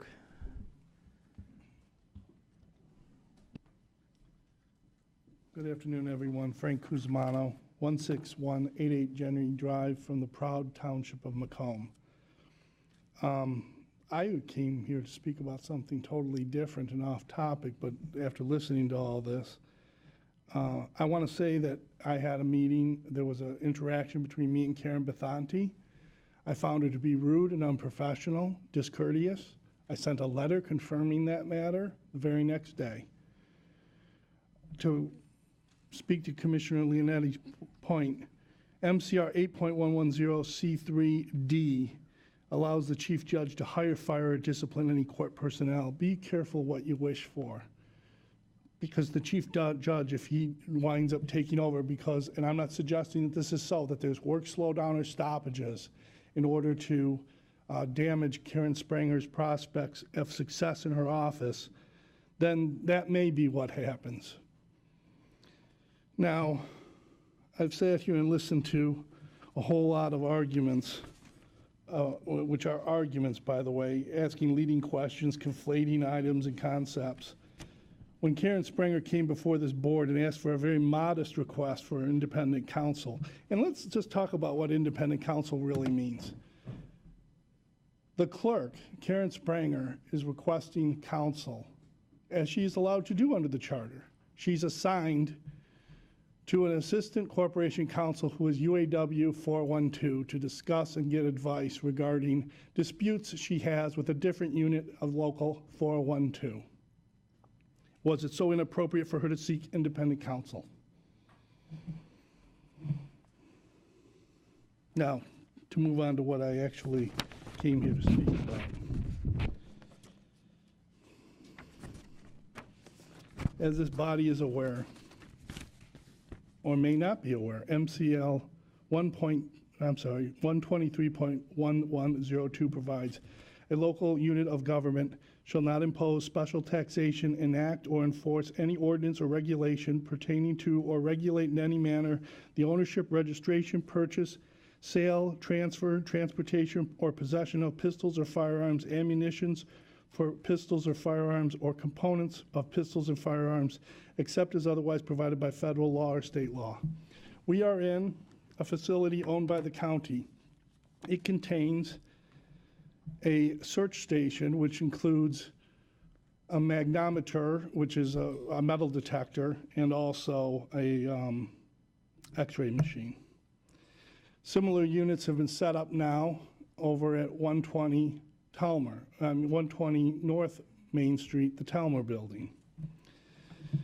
I did a little bit of research. I found that back in 1997, there was an administrative order that talked about making a weapons-free zone at the 10 South Main Street address, the old county building, and also 40 North Main Street, or 40 North Main Street in Mount Clemens, which is the courthouse. Let's put aside the court's inherent authority under a 2001 administrative order from the Michigan Supreme Court for a moment. I am a holder of a CPL, concealed pistol license. Every time I want to access county government, I must disarm myself or leave my weapon in my vehicle. This is clearly a regulation of my right to possess a firearm and is preempted by the statute. And it's been litigated. It was litigated in the City of Ferndale case. It's been litigated as recently and mentioned in case law with the Lansing Library case. This body is in violation of the law. What's this body going to do about it? Because you're being notified right now, by the way, of that violation. Also, and this does touch on Karen Spranger's issue, but it's a violation of the Open Meetings Act. Somehow or another, You have 30 seconds. My review of the court of the resolution passed by which the rules of procedure were changed and amended indicates a violation of the Open Meetings Act in that the clerk is not being allowed to attend closed sessions of this body. She is then being asked to take minutes and hold them under seal, which is not in the Open Meetings Act and is also not in the statutory rights of this body in order to regulate her. It's also not in the charter as well. Mr. Kuzmano, your 5 minutes are up. I thank you for your time. Anyone else from the public?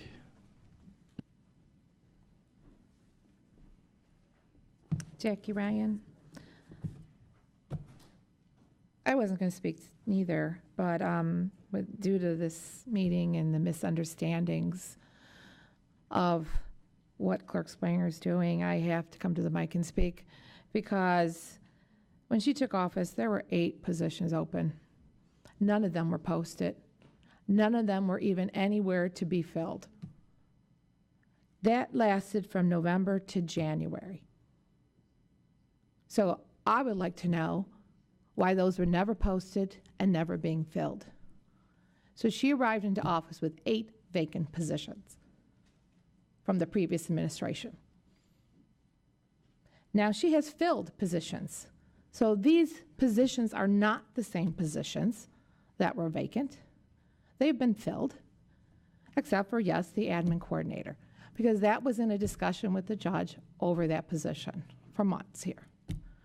I've taken office in March. I immediately wanted my positions filled. I do not have them filled yet. I have been given only 2 candidates for my computer maintenance position. And then they were bypassed, and I was given 2 apneas because it was reposted. I wanted to interview those 2 candidates, and I was not allowed. And I still am confused about that as to why I was not allowed. Now, I have had various people come to my office and apply for these positions. None of them have come up. And that is being asked. Why? So there is definitely a problem. There's definitely a misunderstanding here that needs to be worked out. And I, as a deputy, would like it worked out as soon as possible, because I have tried desperately. I have put as soon as possible to fill my positions, and I stand here today. And the only one I did get filled came from internal. Out of desperation, that person stepped up and said, hey, I'm going to come help your department. Now, this is unacceptable to me. There has been lots of situations that need to be explained out, but this is basically not being presented well to any of the board here. And I think it is a shame that you guys do not know the truth of what's really going on. My employees have been stepping up to talk to the papers on their own accord because of all the miscommunication. I have a very good department of very hardworking people. And yes, they have took it upon themselves to double up. I've asked for temporaries. Because of the move, I asked for temporaries. And all I got was, oh, you're going to be filling these. Yes, I did get those the week of the move that I could interview, finally interview. Yes, I did not interview the week of the move because I basically had to orchestrate the move myself to get everything moved in properly and effectively and efficiently, and it was. We opened up that day with everything running very well, in spite of something being disconnected in the early hours of the morning. And our outside vendor was there to help make sure everything ran. My department has worked hard to do everything, but they have been not treated well by the media and by all this miscommunication. No, it is not Clerk Spranger's fault, these positions. She has filled positions. She has been trying to fill these positions. And this needs to stop, this miscommunication.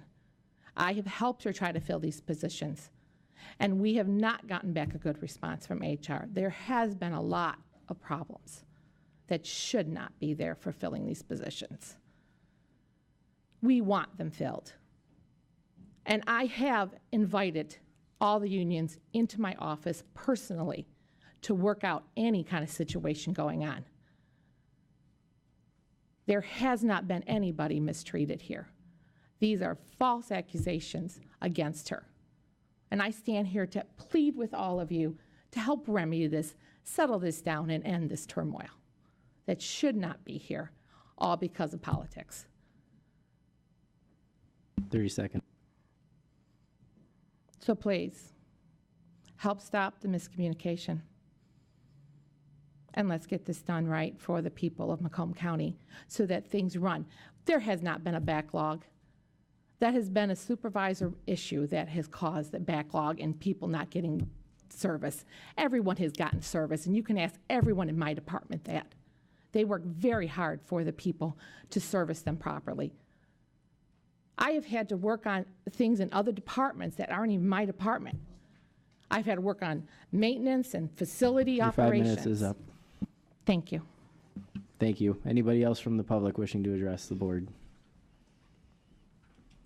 Good afternoon, Commissioners. My name is Jennifer Brewer. I live at 39444 Prentice. I actually know my street address. I was not going to speak today, and the reason I wasn't going to was because I try to stay out of the media. But the minute it was mentioned that there is any sort of backlog that is our supervisor's fault, I felt the need to come up here. I am one of the supervisors in the county clerk's office, and I can tell you from the very day she came in, we repeatedly told her that we needed her to fill positions. She is still not filling positions. She is still asked for additional apps even though people were interviewed for these entry-level positions. My staff is working their butt off. They're working many, many late hours. They're coming in on Saturdays. They're coming in early to work. But she is not treating us all the same. She's allowing some people to work until 8 p.m. She's allowing some people to come in and not telling others to come in. There are many issues of miscommunication, and it all goes back to one source. I come in every day and I do the best job that I can, and I know that attorneys and the public are relying upon us. We are there to service the public. I work in the court. They never come in for a good reason. We see them at their most neediest, and it is our job to make that a little bit better for them. And all we have done since she came in is try to do that, regardless of all of the craziness that goes on around us. And so I'm offended to be blamed for any of the administrative issues that go on, and I'm offended on behalf of the people that work for me. And when the last article came out where there was an attorney that said basically in so many words that union people were lazy and that you were paying more overtime and getting less work, I went to Clerk Spranger and asked her to apologize to our staff, because that is insulting to any staff member that works overtime, which is voluntary, which we cannot approve, and she does not communicate with us to approve it on a regular basis, contrary to what was in the Macomb Daily. I asked her to apologize, and she said that she doesn't read it and that she didn't know what happened. It's her attorney. If this is your spokesperson and you're calling your employees lazy, there's some miscommunication. Everything else I will work out with my union as necessary, but I felt compelled to come up here and defend the workers of the clerk's office who have been going through this turmoil on a daily basis. Thank you. Anybody else from the public wishing to address this body?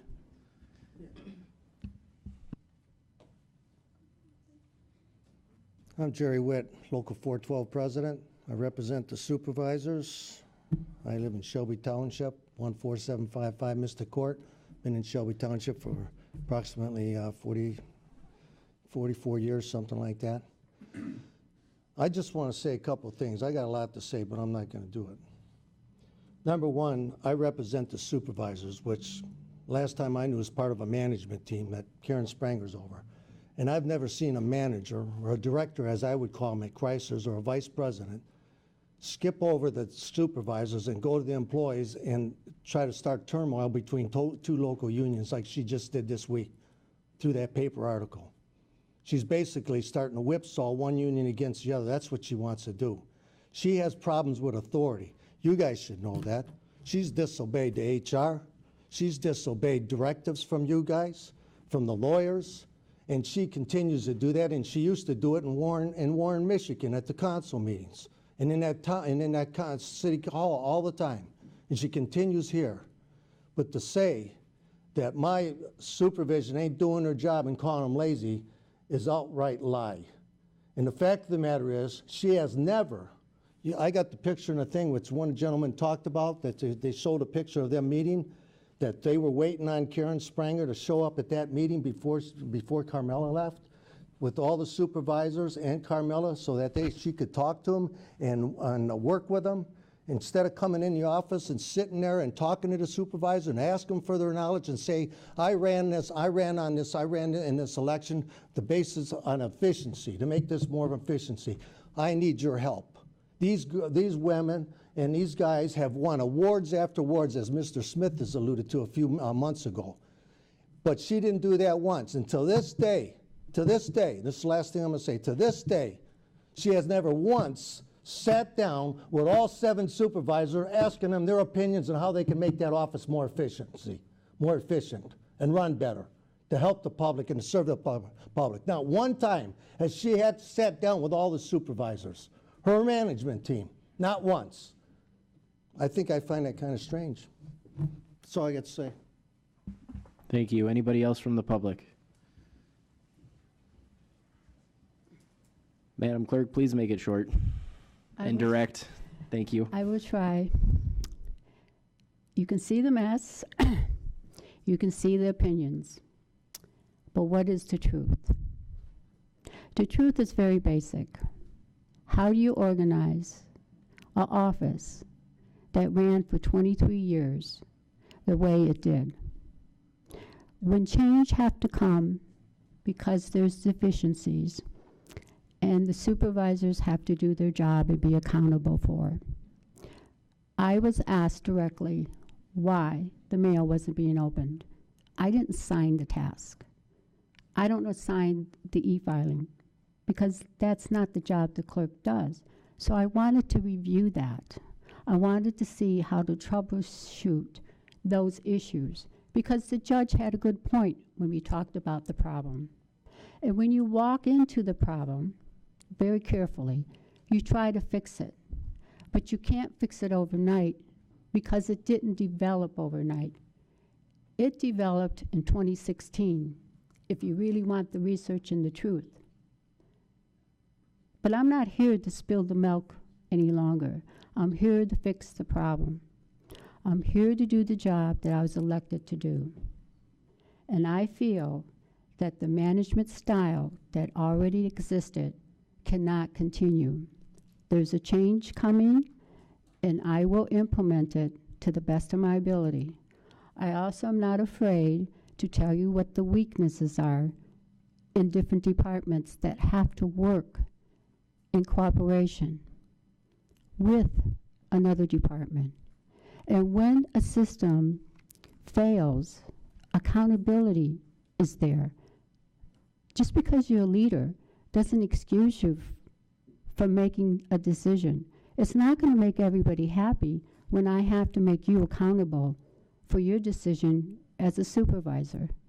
And when I want to understand how the system works, it should be my right to investigate it and talk with employees and find out how they did it in the past and how people were moved and how everybody worked together as a team. But the previous clerk had a strict stick. She got what she wanted and nobody could complain. I don't have that stick that she had. Even if I asked to have somebody move, it's impossible because I don't carry the same management style she has. I expect empowerment to do your job to the best of their ability. And if there's a difference in settling that, I have to be open, and there should be a reach out to communications on both sides to make it more effective. And that's where I'm at in the solution. How do I change what used to be that's not effective anymore, but a reach out to try something different? Be open to opening the mail every day and see if that method could work and solve that issue. Just don't assign 3 or 4 people. These are issues that go far beyond just supervisors to making that decision. It's my decision to see it's not working and reach out to change something that can work and everybody's on the same page. There's a solution book called One Solution, and it's a program. So if one solution can fix all these problems, that's the miracle. That is a real honest miracle that it's going to take with the effort of your communication as a legislative body to see truth. I'm not here to make excuses. I'm here to tell you a fact. A move occurred. I didn't want it. I knew security was an issue. I know other things are going to be an issue. But I got to deal with it. When we have a deficiency in operations, it's me that has to take the heat, and I will. But it doesn't stop me from doing what I best do. I got to get the work done. There's communications that has to be more effective. And if you can be the instrument of this miracle, then I pray tonight that we have a miracle tomorrow. Thank you. Anyone else from the public wishing to address this body? All right, seeing none, we will close public participation. Commissioners, seeing as we do not have 2/3 to go into closed session, we will be moving that to either finance or full board. And Sorry, John. with that, need a motion to adjourn. Motion by Commissioner Duge, support by Commissioner Drollet. Vote on your iPads, please.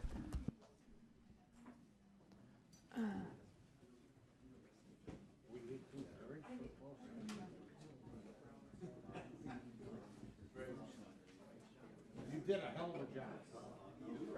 So did he. So did he. I'm very proud of both of you guys.